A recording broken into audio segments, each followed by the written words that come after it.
does not fly because the wind moves it. It flies with the last breath of every soldier who died protecting it.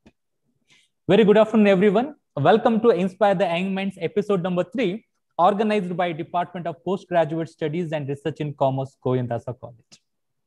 It was this day in 1999 when India recaptured the heights of Kargil from Pakistani infiltrators, ending the 60-day Operation Vijay.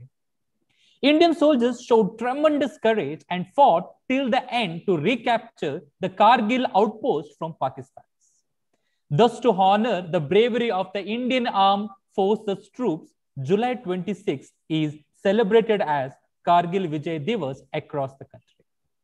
Today is a special day because we are celebrating the 22nd anniversary of the incredible victory of the Indian Armed Forces. On this special day, we have with us Shri Gopinath Rao, retired Indian Army and Kargil War veteran, as a resource person to inspire our youth. On behalf of our college and Inspire team, I extend a warm welcome to you, sir. Namaskar. Also, we have with us Professor Ramesh Kulai, the Director Administration, Govindasa College, Professor Krishnamurthy, Principal of Govindasa College, Dr. Herbert Nazrat, Director PG Studies, and Captain Sudha Shetty, NCC Officer, Govindasa College, and all the teaching and non-teaching staff of Govindasa. I extend a warm welcome to all of you. Special welcome to the students of NCC and UG and UG students. So once again, I welcome all of you. Now, we have with us Miss Harsha Rani to introduce our resource person. Over to you, ma'am.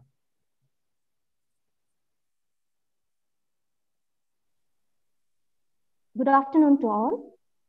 It's my privilege to introduce Mr. Gopinath Rao for this webinar.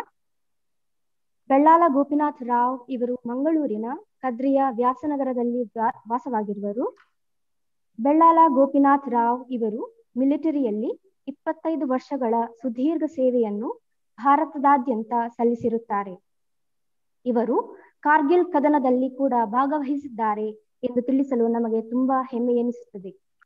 ಬೆಳ್ಳಾಲ Gopinath Rao ಇವರು ತಮ್ಮ ನಿವೃತ್ತಿ ನಂತರ Ramakrishna mission ಜೊತೆ ಸಂಪೂರ್ಣವಾಗಿ ಕೈ ಜೋಡಿಸಿಕೊಂಡಿದ್ದು, ಸ್ವಚ್ಛ ಭಾರತ ಅಭಿಯಾನದ ಯೋಜನೆಯಡಿ ಸ್ವಚ್ಛ ಮಂಗಳೂರು, ಸ್ವಚ್ಛ ಸುರತ್ಕಲ್ನಲ್ಲಿ ಸಕ್ರಿಯವಾಗಿ ಭಾಗವಹಿಸುತ್ತಲಿದ್ದು, ಸ್ವಚ್ಛ ಸೋಚ್ ವಿಚಾರ ಸಂಕಿರಣದಲ್ಲಿ ದಕ್ಷಿಣ ಕನ್ನಡ ಹಾಗೂ ಉಡುಪಿಯ 50 ಕಾಲೇಜುಗಳಲ್ಲಿ ಸುಮಾರು 15,000 ವಿದ್ಯಾರ್ಥಿಗಳಿಗೆ ಸಮಾಜ, ಪ್ರಕೃತಿ ಪರಿಸರದ ಸ್ವಚ್ಛತೆಯ ಬಗೆಗಿನ ಅರಿವು ಮೂಡಿಸಿರುವರು.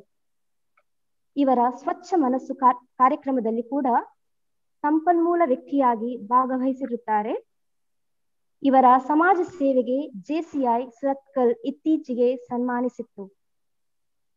ಇವರು ಶಾಲಾ ಕಾಲೇಜಿನ ವಿದ್ಯಾರ್ಥಿಗಳಿಗೆ ಮಿಲಿಟರಿಯ ಬಗ್ಗೆ ಮಾಹಿತಿ ಕಾರ್ಯಾಗಾರ ನಡೆಸುತ್ತಾ ಅವರಲ್ಲಿ ಸೈನ್ಯಕ್ಕೆ ಸೇರಿಕೊಳ್ಳಲು ಸ್ಫೂರ್ತಿ ನೀಡುತ್ತಿದ್ದಾರೆ.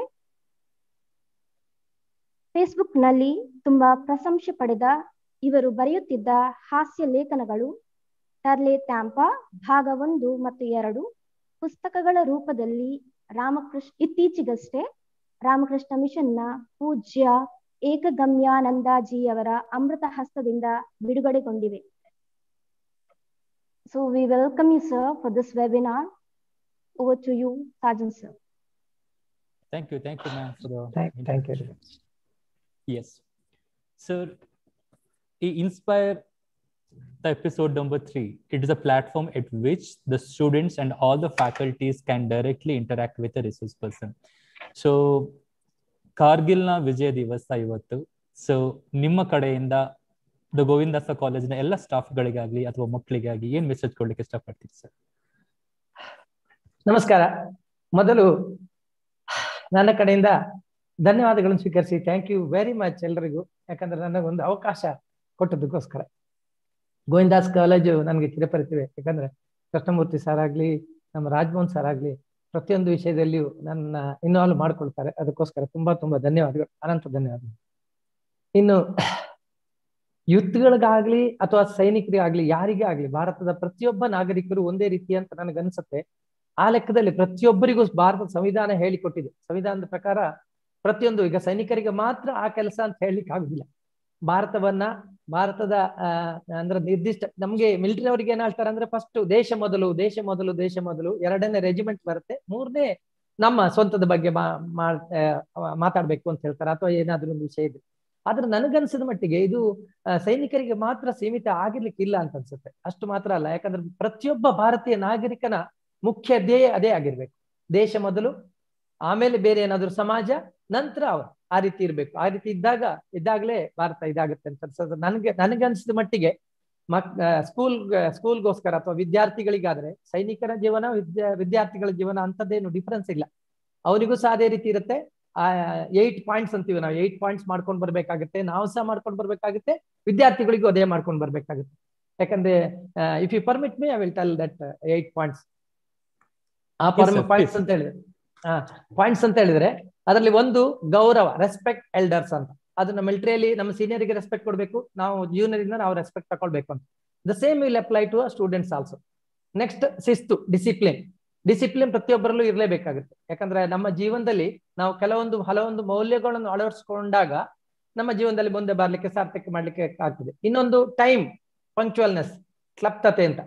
ಹೇಗೆ ಮಿಲಿಟರಿಯಲ್ಲಿ ಅವಶ್ಯಕತೆ ಇದೆಯೋ ಅದೇ ರೀತಿ ವಿದ್ಯಾರ್ಥಿಗೂ ಕ್ಲಪ್ತತೆ, ಟೈಮ್ ಕೀಪಿಂಗ್ ಅದು ಬೇಕೇ ಬೇಕು. ಆಮೇಲೆ ಇನ್ನೊಂದು ರೆಡಿನೆಸ್, ಸಿದ್ಧತೆಗಳು ಅಂದ್ರೆ ಎಕ್ಸಾಮ್ ಬಂದಾಗ ಮಾತ್ರ ಅಲ್ಲ, ಅದು ಅವನ ಸಿದ್ಧತೆಗಳನ್ನು ಮೊದಲಿಂದ ಅವನು ಶುರು ಮಾಡ್ಬೇಕಾಗುತ್ತೆ. ಮಿಲಿಟರಿಯಲ್ಲೂ ಹಾಗೆ ಲಗಾತಾರ ನಿರಂತರವಾದ ಒಂದು ಎಕ್ಸರ್ಸೈಸ್ ಅನ್ನೋದು ಇದ್ದೇ ಇರುತ್ತೆ ನಮ್ಮ ಸಿಪಾಯಿಗಳಿಗೆ. ಆಮೇಲೆ ಒಂದು ಆತ್ಮವಿಶ್ವಾಸ, ಅವ್ರ ಹತ್ರ ಒಂದು ಕಾನ್ಫಿಡೆನ್ಸ್ ಇರ್ಬೇಕಾಗುತ್ತೆ. ಮತ್ತೊಂದು ಗುರಿ, ಮಾಡೆಲ್, ನಮ್ಮ ಯಾವ್ದಾದ್ರು ಒಂದು ಮಾಡೆಲ್ ತಕೊಂಡು ಅದ್ರ ಮೇಲೆ ಮುಂದುವರ್ಕೊಂಡು ಹೋಗ್ಬೇಕಾಗುತ್ತೆ. ನೆಕ್ಸ್ಟ್ ಸ್ಟಡಿ, ನಿರಂತರದ ಅಧ್ಯಯನ ಅಂದ್ರೆ ಯಾವ್ದು ಬೇಕಾದ್ರೂ ಆಗ್ಬೋದು. ನಮ್ಮ ಸ್ಕೂಲ್ದು ಅಧ್ಯಯನ ಆಯ್ತು ಅಥವಾ ಬೇರೆ ಏನಾದ್ರೂ ವಿಷಯಗಳ ಬಗ್ಗೆ ಸಹ ಆಗ್ತದೆ. ಇನ್ನೊಂದು ಲವ್ ಯುವರ್ ಬಿಲಾಂಗಿಂಗ್ಸ್, ನಮ್ಮ ಪೇರೆಂಟ್ಸ್ ಅನ್ನ, ನಮ್ಮ ಸಂಬಂಧಿಕರ, ನಮ್ಮ ಸ್ಕೂಲನ್ನ, ಇವ ನಮ್ಮ ಸಿಟಿಯನ್ನ, ಮತ್ತೆ ಭಾರತವನ್ನ. ಇದೆಲ್ಲವೂ ಸೇಮ್ ಒಂದು ಸಿಪಾಯಿ ಆಗ್ಲಿ, ವಿದ್ಯಾರ್ಥಿ ಆಗ್ಲಿ, ಅಥವಾ ಎನಿ ನಾಗರಿಕನಾಗ್ಲಿ, ಎಲ್ಲರಿಗೂ ಆ ಗುಣಗಳು ಇರ್ಬೇಕು ಒಳ್ಳೇದಾಗ್ಬೇಕಾದ್ರೆ ಅಂತ ಅನ್ಸುತ್ತೆ. Thank you sir, thank you sir. 2ನೇ ಕ್ವಶನ್ ನಾನು ಕೇಳಬೇಕು ಅಂತ ಹೇಳುವಂತದ್ದು, you represented our Indian army during the Kargil war ಅಲ್ಲಿ. ಸೊ ಆ ಟೈಮಲ್ಲಿ ನಿಮ್ಮಲ್ಲಿ ಯಾವ್ದಾದ್ರು ಒಂದು ಎಕ್ಸ್ಪೀರಿಯನ್ಸ್ ಆಗಿರ್ಬೋದು, ಆ ಸಂದರ್ಭ ಹೇಗಿತ್ತು? ಸೊ ನಾವು ತುಂಬಾ ಕುತೂಹಲವಾಗಿದ್ದೇವೆ actually, because it's all like the proud moment for us. ಅದನ್ನ ಎಕ್ಸ್ಪೀರಿಯನ್ಸ್ ಅನ್ನ ಶೇರ್ ಮಾಡ್ಕೊಳ್ಳಿಕ್ಕೆ ಇಷ್ಟಪಡ್ತೀನಿ ಸರ್. ನಿಜ ಸರ್. ಆಕ್ಚುಲಿ ಏನಂತ ಹೇಳಿದ್ರೆ ಅದೊಂದು ಮಹಾಸಾಗರ. ನಾನು ಕಾರ್ಗಿಲ್ ವಾರ್ ನಲ್ಲಿ ಇದ್ದೇನೆ ಅನ್ನೋದೊಂದು ಖುಷಿ ನನಗೆ ಅಷ್ಟೇ ಬಿನ. ಇಲ್ಲದಿದ್ರೆ ಅದೊಂದು ಮಹಾಸಾಗರ, ಸಾಗರದ ಒಂದು ನೀರಿನ ಡ್ರಾಪ್, ಒಂದು ಡ್ರಾಪ್ಲೆಟ್ ಅನ್ಕೊಳ್ಳಿ. ಆ ಮಹಾಸಾಗರದ ಒಂದು ಡ್ರಾಪ್ಲೆಟ್. ಯಾಕಂದ್ರೆ 14,000 ಜನರು ಇರ್ತಾರೆ. ಮಿಲಿಟರಿಯಲ್ಲಿ ಹೇಗೆ ಅಂತ ಹೇಳಿದ್ರೆ ಶಿಸ್ತಿನಂತೆ ಎಲ್ಲ ಡಿಸಿಪ್ಲಿನ್ ಆಗಿರುತ್ತೆ. ನಾವು ಎಣಿಸ್ಕೊಂಡ ಕೆಲಸ ನಾವು ಮಾಡ್ಲಿಕ್ಕೆ ಆಗಲ್ಲ, ಆದ್ರೆ ನಮಗೆ ಕೊಟ್ಟ ಕೆಲಸ ನಾವು ಹೇಗೆ ಮಾಡ್ತೀವಿ ಅದು ಇಂಪಾರ್ಟೆಂಟ್ ಆಗುತ್ತೆ. ನಮ್ಮ ಟ್ರೈನಿಂಗ್ ತರಬೇತಿ ಸಹ ಅದಕ್ಕೆ ಸರಿಯಾಗಿ ಆಗುತ್ತೆ. ನಾನಿರೋದು ಟೆಕ್ನಿಕಲ್, ಅಂದ್ರೆ ನಾವು ಇಂಜಿನಿಯರಿಂಗ್ ಡಿಪಾರ್ಟ್ಮೆಂಟ್ ಅಲ್ಲಿ. ನಮ್ಮ ಡಿಪಾರ್ಟ್ಮೆಂಟ್ ಅಲ್ಲಿ ಎಲ್ಲಿ ರೋಡ್, ರಸ್ತೆ ಇಲ್ಲ, ಅವಶ್ಯಕತೆ ಬಂದಾಗ ರಸ್ತೆ ಮಾಡುದು, ಬ್ರಿಡ್ಜಿಂಗ್ ಮಾಡುದು, ಅಥವಾ ಯಾವ್ದಾದ್ರು ಒಂದು ಸಾಮಾನು ಸರಂಜಾಮ ಒಂದ್ ಕಡೆ ಇನ್ನೊಂದ್ ಕಡೆ ತಲುಪಿಸಿ ಬಿಡುದು ನಮ್ಮ ಜವಾಬ್ದಾರಿ ಆಗ್ತದೆ. ಆ ಕೆಲಸ ಮಾತ್ರ ನಾವು ಕಲ್ತಿರೋದಷ್ಟೇ. ನಮ್ಗೊಂದು ಟಾಸ್ಕ್ ಅಂತ ಸಿಗುತ್ತೆ ಅಲ್ಲಿ. ಆ ಟಾಸ್ಕ್ ಅನ್ನ ನಾವು ಕಂಪ್ಲೀಟ್ ಮಾಡ್ಬೇಕಷ್ಟೇ ವಿದಿನ್ ಟೈಮ್. ನಮ್ಗೆ ಆ ಟೈಮ್ ನಲ್ಲಿ ಆ ಕ್ಲಪ್ತತೆ ಬೇಕಾಗಿರೋದಲ್ಲಿ ಅಷ್ಟೇ, ಬೇರೆ ಏನಲ್ಲ. ಆದ್ರಿಂದ ಪ್ರತಿಯೊಬ್ಬರು ಗನ್ ತಕೊಂಡು ಹೋರಾಡ್ತಾರ ಇಲ್ಲ, ಅದಕ್ಕೆ ಬೇರೆ ಬೇರೆ ಡಿಪಾರ್ಟ್ಮೆಂಟ್ ಬೇರೆ ಇದೆ. ಅದರಿಂದ ನಮ್ದೊಂದು ಇನ್ಸಿಡೆಂಟ್ ನಾನು ಈ ಮಧ್ಯೆ ತಮ್ಗೆ ಹೇಳಲಿಕ್ಕೆ ಬಯಸ್ತೀನಿ. ಯಾಕಂದ್ರೆ ನಮ್ಗೆ ನಮ್ಮ ಟ್ರಕ್ ನಲ್ಲಿ ನಮ್ಮ ಆರ್ಮ್ಸ್ ಅಂಡ್ ಅಮ್ಯುನಿಷನ್ ಮತ್ತೆ ಕೆಲವೊಂದು ಬೇರೆ ಸರ್ಕಲ್ ನ ತಕೊಂಡು ಲೇಗ್ ಹೋಗ್ಬೇಕಾಗಿತ್ತು ನಮ್ಗೆ. ಆ ಲೇಗ್ ಹೋಗುವ ದಾರಿಯಲ್ಲಿ ಏನಾಯ್ತು ಅಂತ ಹೇಳಿದ್ರೆ, ಆಗ ನಮ್ಮ ಟೆಲಿಫೋನ್ ಡಿಪಾರ್ಟ್ಮೆಂಟ್ ನವರು ಮಿಲಿಟರಿ ಅವರಿಗೆ ಅಂತ 1/4 ಅಂತ ಮಾಡಿರ್ತಾರೆ. ಯಾಕಂದ್ರೆ ನೀವು ಎಲ್ಲಿ ಈಗ ಟೆಲಿಫೋನ್ ಮಾಡಿದಾಗ ಮನೆಯವರಿಗೆ ಮಾಡುದಾದ್ರೆ ಒಂದು ₹100 ನೀವು ಖರ್ಚು ಮಾಡಿದ್ರಲ್ಲಿ ಇವರಿಗೆ, ನಮ್ಮ ಸೈನಿಕರಿಗೆ 1/4 ಆಗುತ್ತೆ. 25 ರೂಪೀಸ್ ಮಾತ್ರ ಕಟ್ ಮಾಡಿ. ಯಾಕಂದ್ರೆ ಅವರು ಪಾಪ ತಮ್ಮ ಮನೆತನ ಎಲ್ಲ ಬಿಟ್ಟು ಬಂದಿರ್ತಾರಲ್ಲ, ಅದಕ್ಕೋಸ್ಕರ ಮನೆಯವ್ರ ಹತ್ರ ಮಾತಾಡ್ಲಿಕ್ಕೆ ಆ ಒಂದು ಫ್ಯಾಸಿಲಿಟಿ ಮಾಡಿಕೊಡ್ತದೆ ಇಂಡಿಯನ್ ಆರ್ಮಿ. ಹಾಗೆ ನಮ್ಗೇನಾಯ್ತು, ಆ ರಸ್ತೆಯಲ್ಲಿ ಹೋಗ್ತಾ ಇರುವಾಗ ಒಂದ್ ಕಡೆ ನಮ್ಮ ಜೊತೆ ನಮ್ಮ ಕ್ಯಾಪ್ಟನ್ ಇದ್ರೊಬ್ರು, ಮತ್ತೆ ಡ್ರೈವರ್, ಮತ್ತೆ ನಾನು 3 ಜನ ಇದ್ವಿ. ಶಕ್ತಿಮಾನ್ ಎಲ್ಲ ಹೋಗ್ತಾ ಇದ್ವಿ. ಶಕ್ತಿಮಾನ್ ವೆಹಿಕಲ್ ನಿಮ್ಗೆ ಗೊತ್ತಲ್ಲ ಅಂತ ಇದರಲ್ಲಿ. ಅಲ್ಲಿ ಹೋಗುವಾಗ ಏನಾಯ್ತಂದ್ರೆ ನಂದು ಟೆಲಿಫೋನ್ ಬೂತ್ ಕಂಡಿತ್ತು ನಮ್ಗೆ. ನಾವು ಗಾಡಿಯನ್ನು ನಿಲ್ಲಿಸಿ ಕೆಳಗಡೆ ಇಳಿದು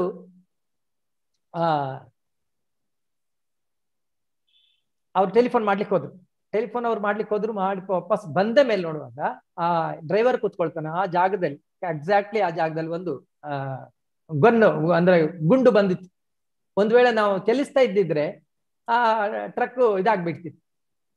ಅಂದ್ರೆ ಆ ಪೊಸಿಷನ್ ಅಲ್ಲಿ ಅದು ಮತ್ತೆ information that's starting of that one, ಅದು ಇನ್ಫಾರ್ಮೇಶನ್ ಮುಂದೆ ಓಡ್ಕೊಂಡು ಹೋಗುತ್ತೆ. ಹಾಗೆ ಮಿಲಿಟರಿ ಕಾರ್ಬೆ ಅಲ್ವಾ, ನಾವು ಇನ್ಫಾರ್ಮೇಶನ್ ಮಾಡೋದು ಅವ್ರ ಮುಂದೆ ಹೋಗ್ತದೆ. ಹಾಗೆ ಇದೊಂದು ಇನ್ಸಿಡೆಂಟ್ ಅಲ್ಲಿ ನಮ್ಗಾಗಿತ್ತು. ಆದ್ರೆ ನಮ್ಮ ಕೆಲಸ ಅಂದ್ರೆ ನಮ್ಗೆ ಕೊಟ್ಟ ಕೆಲಸನ ನಾವು ಕ್ಲಿಯರ್ ಆಗಿ ಮಾಡೋದು. ನನಗೆ ಬಂದ ಕೆಲಸ ಏನಂದ್ರೆ ಬಂಕರ್ಸ್ ಇದೆಯಲ್ಲ, ಆ ಬಂಕರ್ಸ್ ಅನ್ನ ಯಾವ ರೀತಿ ನಾವು ಡಿಸೈನ್ ಮಾಡ್ಬೇಕು, ಎಷ್ಟೆಷ್ಟು ಬಂಕರ್ಗಳಿಗೆ ಯಾವ್ದಾವ್ದು ವಿಷಯ ಅಂದ್ರೆ ಏನೇನು ಮೆಟೀರಿಯಲ್ ಸಪ್ಲೈ ಮಾಡ್ಬೇಕಾಗತ್ತೆ, ಅದು ಆ technically is it okay or not ಅಂತ ಅದನ್ನ ಮಾಡೋದು ಮಾತ್ರ ನನ್ನ ಕೆಲಸ ಆಗಿತ್ತು. ನನ್ನ ಕೆಲಸ ಅದನ್ನ ಸರಿಯಾಗಿ ಮಾಡಿದ್ದೇನೆ ಅಂತ ನನಗೆ ಖುಷಿ ಆಗ್ತದೆ. ಅದರಿಂದ ಮೂಮೆಂಟ್ ಅಲ್ಲಿ ಇಡೀ ಎಲ್ಲಾ ರೆಜಿಮೆಂಟ್ ಎಲ್ಲ ಒಟ್ಟಿಗೆ ಹೋಗುದಾದ್ರಿಂದ ಎಲ್ಲ ಒಂದೇ ಕೆಲಸ. ಅದು ಯಾವ ಕೆಲಸ ನಮಗೆ ಕೊಟ್ಟಿರೋದು ಅದನ್ನ ಮಾತ್ರ ನಾವು ಸರಿಯಾಗಿ ಮಾಡಿದ್ದೀವಿ ಅಂತ ಇಂಪಾರ್ಟೆಂಟ್ ಅಷ್ಟೇ. ಸರ್, ನೀವು ಆರ್ಮಿ ಸೇರುವ ಮೊದಲು 2 ವರ್ಷ ಒಂದು ಕಂಪನಿಯಲ್ಲಿ ಕೆಲಸ ಮಾಡ್ತಾ ಇದ್ರಿ ಸರ್. ಅದು ನಿಮ್ಮ ಲೈಫ್ ನ ಜರ್ನಿ ಹೇಗೆ sir? Actually I mean you are working as a private company work ಮಾಡ್ಕೊಂಡು ಆರ್ಮಿಗೆ ಸೇರ್ಬೇಕು ಅಂತ ಹೇಳುವ ಥಾಟ್ಸ್ ಯಾಕೆ ಬಂತು? ಯಾರು ನಿಮ್ಗೆ ಇನ್ಸ್ಪೈರ್ ಆದ್ರು? ಆ ಜರ್ನಿಯನ್ನು ಸ್ವಲ್ಪ ಹೇಳ್ಬೋದು ಸರ್? ನಿಜವಾಗಿ ಸರ್, ಅದು ನಿಜವಾಗಿ ಒಂದು ನಾವು ಚಿಕ್ಕಂದಿನಿಂದ ಏನಾಯ್ತು ಅಂದ್ರೆ ನಾವು ಒಂದು ಹಳ್ಳಿಯಲ್ಲಿ ಬೆಳೆದವರು. ನಮ್ಮ ತಂದೆ ಮಾಸ್ಟರ್ ಶಿಸ್ತಿನವರು, ತುಂಬಾ 39 ವರ್ಷ ಅವರು ಪ್ರೈಮರಿ ಸ್ಕೂಲ್ ಟೀಚರ್ ಆಗಿದ್ರು. ತುಂಬಾ ಫೇಮಸ್ ಆಗಿತ್ತು ಹಳ್ಳಿಯಲ್ಲಿ. ಈಗಲೂ ನಾನು ಊರಿಗೆ ಹೋದ್ರೆ ನನಗೆ ಮಾಸ್ಟರ್ ಮಗ ಅಂತಾನೆ ಹೇಳ್ತಾರೆ ವಿನ ಗೋಪಿನಾಥ್ ಅಂತ ಹೇಳೋದಿಲ್ಲ ಯಾರು, ಅಷ್ಟು ಫೇಮಸ್ ಅವರು. ಅವರು ಹಾಗೆ ನಮ್ಮ ತಂದೆಯವರು ತಮ್ಮದೇ ಆದ ಒಂದು ಚಾಪು ಉಳಿಸ್ಕೊಂಡಿದ್ರು ಊರಿನಲ್ಲಿ. ಎಲ್ಲಿ ಒಂದು 18 ವರ್ಷ ನಾವು ಅಲ್ಲಿದ್ವಿ. ಅಷ್ಟು ಟೈಮ್ನಲ್ಲಿ ಅವರು ಒಬ್ಬನೇ ಒಬ್ಬ ವ್ಯಕ್ತಿಯೊಟ್ಟಿಗೆ ಅವ್ರು ಮಾತಾಡ್ತಿದ್ರು. ಬೆಳಿಗ್ಗೆ ಅಂದ್ರೆ ಪೇಟೆಗೆಲ್ಲಿ ಅದ್ರ ಹೋದ್ರೆ ಒಂದು ವ್ಯಕ್ತಿ ಹತ್ರ ಮಾತ್ರ ಹೋಗ್ತಿದ್ರು. ಅವರೊಬ್ರು ಸುಬೇದಾರ್, ಆರ್ಮಿ ಸುಬೇದಾರ್. ನೀವು ಎಣಿಸ್ಕೊಂಡಿರ್ಬೋದು, ನಾನು 76, 77 ಮಾತು ಹೇಳ್ತಾ ಇರೋದು. ಆಗ ಸುಬೇದಾರರಿಗೆ ಅವರಿಗೆ ರಿಟೈರ್ ಆಗ್ತಾರೆ, ಆರ್ಮಿಯಿಂದ ರಿಟೈರ್ ಆಗ್ತಾರೆ. ಅವರಿಗೆ 10 ಎಕರೆ ಲ್ಯಾಂಡ್ ಕೊಡುತ್ತೆ ಗೌರ್ಮೆಂಟ್. ಅಂದ್ರೆ ನಮ್ಮೂರ್ನೆಲ್ಲ ಲ್ಯಾಂಡ್ ಸಿಗುತ್ತೆ. ಅವರು ಅಲ್ಲಿ ರಿಸಿಪ್ಲನ್ನು ಬೆಳಿಗ್ಗೆ ಎದ್ಕೊಂಡು ಹೋಗುದು, ಮತ್ತೆ ಲೀನ್ ಆಗಿ ತುಂಬಾ ಸ್ಟೌಟ್ ಆಗಿರ್ತಾರೆ, ಮಾತಾಡೋದು ರೀತಿ, ಎಲ್ಲರೂ ರೆಸ್ಪೆಕ್ಟ್ ಕೊಡೋ ರೀತಿ ಅಂತ ನೋಡಿಕೊಂಡು ನಮ್ಗೆ ಇನ್ಸ್ಪಿರೇಷನ್ ಆಯ್ತು, ಹೌದು ನಾವು ಮಿಲಿಟರಿ ಸೇರ್ಬೇಕು ಅಂತ. ರಾದರ್ ನಾನು ಮತ್ತೆ ನನ್ನ ಅಣ್ಣ ಇಬ್ರು PUC ಆದ ಕೂಡಲೇ ಮಿಲಿಟರಿ ಸೇರ್ಬೇಕಂತ ಕುಂದಾಪುರ ನಮ್ಮ ಇದ್ರ ತಾಲೂಕು ಹೆಡ್ ಕ್ವಾರ್ಟರ್ಗೆ ಹೋದ್ವಿ. ಬಟ್ ಅವರು ನನ್ನ ವಾಪಸ್ ಕಳ್ಸಿಕೊಟ್ಬಿಟ್ಟು, ಇಲ್ಲ ನೀವು ನಿಮ್ದು ಚೆಸ್ಟ್ ಸುತ್ತಳತೆ, ಚೆಸ್ಟ್ ಇದು ಸರಿ ಇಲ್ಲ, ಹೋಗಿ ವಾಪಸ್ ಬನ್ನಿ ಅಂತ ಹೇಳಿದ್ರು. ನಾನು ಆಮೇಲೆ ಆಗ ಅವ್ರನ್ನ ಕಾಂಟ್ಯಾಕ್ಟ್ ಮಾಡಿದೆ, ನಮ್ಮ ಸುಬೇದಾರ್ ಅವರು ಇದ್ರಲ್ಲ ರಿಟೈರ್ಡ್ ಸುಬೇದಾರ್, ಅವ್ರನ್ನ ಕಾಂಟ್ಯಾಕ್ಟ್ ಮಾಡಿದೆ. ಅನ್ಫಾರ್ಚುನೇಟ್ಲಿ ಅವರಿಗೆ ನಮ್ ಜೊತೆಗಿಲ್ಲ, ಇಲ್ದಿದ್ರೆ ಅವ್ರು ತುಂಬಾ ಖುಷಿ ಆಗ್ತಿದ್ರು ನೋಡಿ. ಆಮೇಲೆ ಅವ್ರ ಹತ್ರ ಹೋಗಿ ಕೇಳಿದೆ, ಹೀಗೀಗ ಆಯ್ತು, ನಾನು ರಿಜೆಕ್ಟ್ ಆದ, ಏನ್ ಮಾಡ್ಬೇಕು ಅಂತ. ಆಗ ಅವ್ರು ಹೇಳಿದ್ರು, ಇಲ್ಲ ನೀನು ಇಂತಿಂತ ಎಕ್ಸರ್ಸೈಸ್ ನೀನ್ ಮಾಡು, ಪಕ್ಕ ನಿನ್ ಸೆಲೆಕ್ಟ್ ಆಗ್ತಿ ಅಂತ ಹೇಳಿದ್ರು. ಬಟ್ ನನಗೆ ಆಮೇಲೆ ನಮ್ಮ ಟರ್ನಿಂಗ್ ಇದ್ರ ಪ್ರಕಾರ ನಾನು ಬಿಟ್ಟೆ. ಆಮೇಲೆ ಅಂದ್ರೆ ಕಾಲೇಜಿಗೂ ಮುಂದಕ್ಕೆ ಹೋಗ್ಲಿಕ್ಕೆ ಆಗ್ಲಿಲ್ಲ ನಮ್ಗೆ ಅನ್ಫಾರ್ಚುನೇಟ್ಲಿ. ಮತ್ತೆ ನಾನು ಆಮೇಲೆ 1-2 ವರ್ಷ ಡಿಸ್ಕಂಟಿನ್ಯೂ ಮಾಡಿ ಮತ್ತೆ ಡಿಪ್ಲೊಮಾ ಮಾಡಿದೆ, ಸಿವಿಲ್ ಇಂಜಿನಿಯರ್ ಡಿಪ್ಲೊಮಾ ಮಾಡಿ ನಮ್ಗೆ ಆಗ ಕ್ಯಾಂಪಸ್ ಸೆಲೆಕ್ಷನ್ ಅನ್ನುವಂತಹ ಒಂದು ಇದು ಇಲ್ಲದೆ ಇದ್ರು ಸಹ ನನಗೆ ಕ್ಯಾಂಪಸ್ ಸೆಲೆಕ್ಷನ್ ಆಯ್ತು. ಯಾಕಂದ್ರೆ ಮಂಗಳೂರಿನ ಒಬ್ರು ಆಫೀಸರು ಗನಣ್ಣಕಲ್ಲಿ ಕಂಪನಿಯಲ್ಲಿ ಇದ್ರು.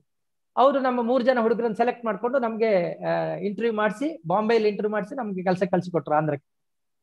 ನಾನು ಆಗ 2-3 ವರ್ಷ ಗನಣ್ಣಕಲ್ಲಿ ಕಂಪನಿಯಲ್ಲಿ ಕೆಲಸ ಮಾಡ್ತಾ ಇದ್ದೆ. ಗನಣ್ಣಕಲ್ಲಿ ಟಾಪ್ ಇದು ನಮ್ಮ ಸೌತ್ ನಲ್ಲಿ ಎಲ್ಲ ಮ್ಯಾಕ್ಸಿಮಮ್ ಎಲ್ಲ ಬ್ರಿಡ್ಜಸ್ ಎಲ್ಲ 76 ನಂತರದ ಬ್ರಿಡ್ಜಸ್ ಎಲ್ಲ ಅವರೇ ಮಾಡಿದ್ರು. ಅದರಿಂದ ಒಳ್ಳೆ ಕಂಪನಿ, ಅದು ತುಂಬಾ ಒಳ್ಳೆ ಕಂಪನಿ. ನಾನು ಅದರಲ್ಲಿ 1-2 ವರ್ಷ ಕೆಲಸ ಮಾಡಿದೆ. ಆದ್ರೆ ನನಗೆ ಮಿಲಿಟರಿಗೆ ಸೇರುವಂತಹ ಒಂದು ಇದು ಆಗ್ಲೂ ಬಿಟ್ಟು ಹೋಗಿಲ್ಲ ನೋಡಿ. ಅದು ಹೇಗೆ ವಿಧಿನ ನಮ್ಗೀಗ ಇಂಟ್ರೆಸ್ಟ್ ಇದೆ, ಅದು ಯಾವುದೇ ಅಂದ್ರೆ ಅದೊಂದು ನಮ್ಮ ಜೀವನದಲ್ಲಿ, ನಿಮ್ಮ ಜೀವನದಲ್ಲಿ ಏನಾದ್ರೂ ಒಂದು ಪ್ರಾಮಾಣಿಕವಾಗಿ ನೀವೇನಾದ್ರೂ ಒಂದು ಪ್ರೀತಿಸಿದ್ದೀರಾ ಅಂತ ಅನ್ಸ್ಕೊಳ್ಳಿ, ನಿಮ್ಮ ನಿಷ್ಠೆ ಕರೆಕ್ಟ್ ಆಗಿದೆ ಅಂತ ಹೇಳಿದ್ರೆ ಖಂಡಿತವಾಗಿ ಆ ಪಾಯಿಂಟ್ ನಿಮ್ಗೆ ಸಿಗ್ತದೆ ಅನ್ನೋದು ನನ್ನ ಜೀವನದ ನಿದರ್ಶನ. ನನಗೆ ಆಮೇಲೆ ನಾನು ಡಿಪ್ಲೊಮಾ ಮಾಡಿ, ಅಂದ್ರೆ ಡಿಪ್ಲೊಮಾ ಇದ್ರ ಮೇಲೆ, ಸಿವಿಲ್ ಡಿಪ್ಲೊಮಾ ಮೇಲೆ ನಾನು ಅಲ್ಲಿ ಹೋಗಿ ಅಲ್ಲಿ ಕೆಲಸ ಮಾಡ್ತಾ ಇದ್ದೆ ಇದರಲ್ಲಿ ಗನಣ್ಣಕಲ್ಲಿ. ಬಟ್ ಅಷ್ಟೊತ್ತಿಗೆ ಏನಾಯ್ತು, ನಮ್ಮ ತಮ್ಮ ಇಲ್ಲಿಂದ ಜೂನಿಯರ್ ಕಮಿಷನ್ ಆಫೀಸರ್ಗೆ ಡೈರೆಕ್ಟ್ ಎಂಟ್ರಿ ಬರ್ತಾ ಇದೆ. ಫಸ್ಟ್ ಟೈಮ್ ಅವರು ಇಂಟ್ರೊಡ್ಯೂಸಿಂಗ್ ಆರ್ಮಿಯಲ್ಲಿ ಇಂಟ್ರೊಡ್ಯೂಸ್ ಮಾಡಿದ್ರು. ಇದು ಟೆಕ್ನಿಕಲ್ ಆಫೀಸರ್ಸ್ ಅಂತ, ಜೂನಿಯರ್ ಕ್ಯಾಡರ್ ನಲ್ಲಿ ಜೂನಿಯರ್ ಕಮಾಂಡಿಂಗ್ ಆಫೀಸರ್ ಆಗಿ ತಗೊಳ್ಳಿಕ್ಕೆ.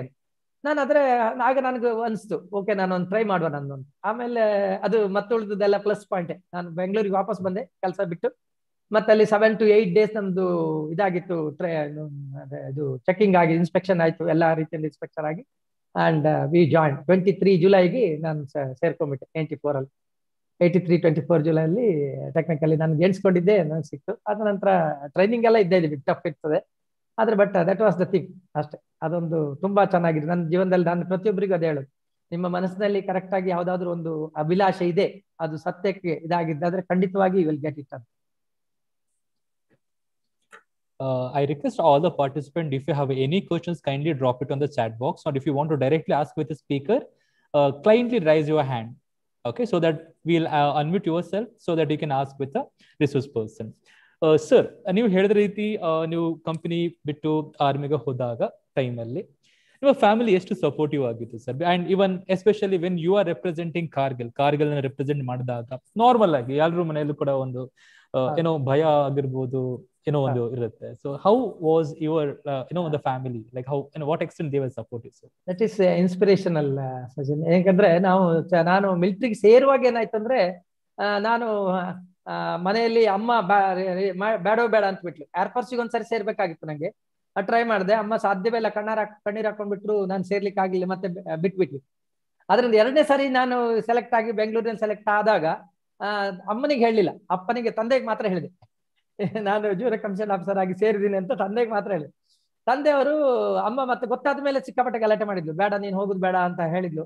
ಆಮೇಲೆ ಅಪ್ಪ ಕಡೆಗೆ ಅವರು ನಮ್ಮ ಸಿದ್ದಾಪುರದ ಸುಬೇದಾರ್ನ ಕೋಟ್ ಮಾಡಿದ್ರು. ನೋಡಿ, ಸುಬೇದಾರ್ ಅವರು 32 ವರ್ಷ ಸರ್ವಿಸ್ ಮಾಡಿದ್ದಾರೆ, 28 ವರ್ಷ ಮಿಲಿಟರಿ ಸರ್ವಿಸ್ ಮಾಡಿದ್ರು. ಅವರು ಸರ್ವಿಸ್ ಮಾಡಿದ 18-19 ವರ್ಷ ಸರ್ವಿಸ್ ಮಾಡಿದ ಮೇಲೆ ಅವರಿಗೆ JCO ಪೋಸ್ಟ್ ಸಿಕ್ಕಿತು. ಹಾಗೆ ನೀನು ಈಗ ನಿನ್ನ ಮಗನಿಗೆ first JCO post, junior commission officer post ಸಿಗ್ತಾ ಇದೆ. ನೋಡು, ಅವನು ಎಷ್ಟು ಲಕ್ಕಿ, ಎಷ್ಟು ಇದರಲ್ಲಿ ಇದ್ದಾನೆ. ಅದರಿಂದ ಖಂಡಿತವಾಗಿ ನೀನು ಅದರಲ್ಲಿ ಏನು ಪ್ರಾಬ್ಲಮ್ ಇಲ್ಲ.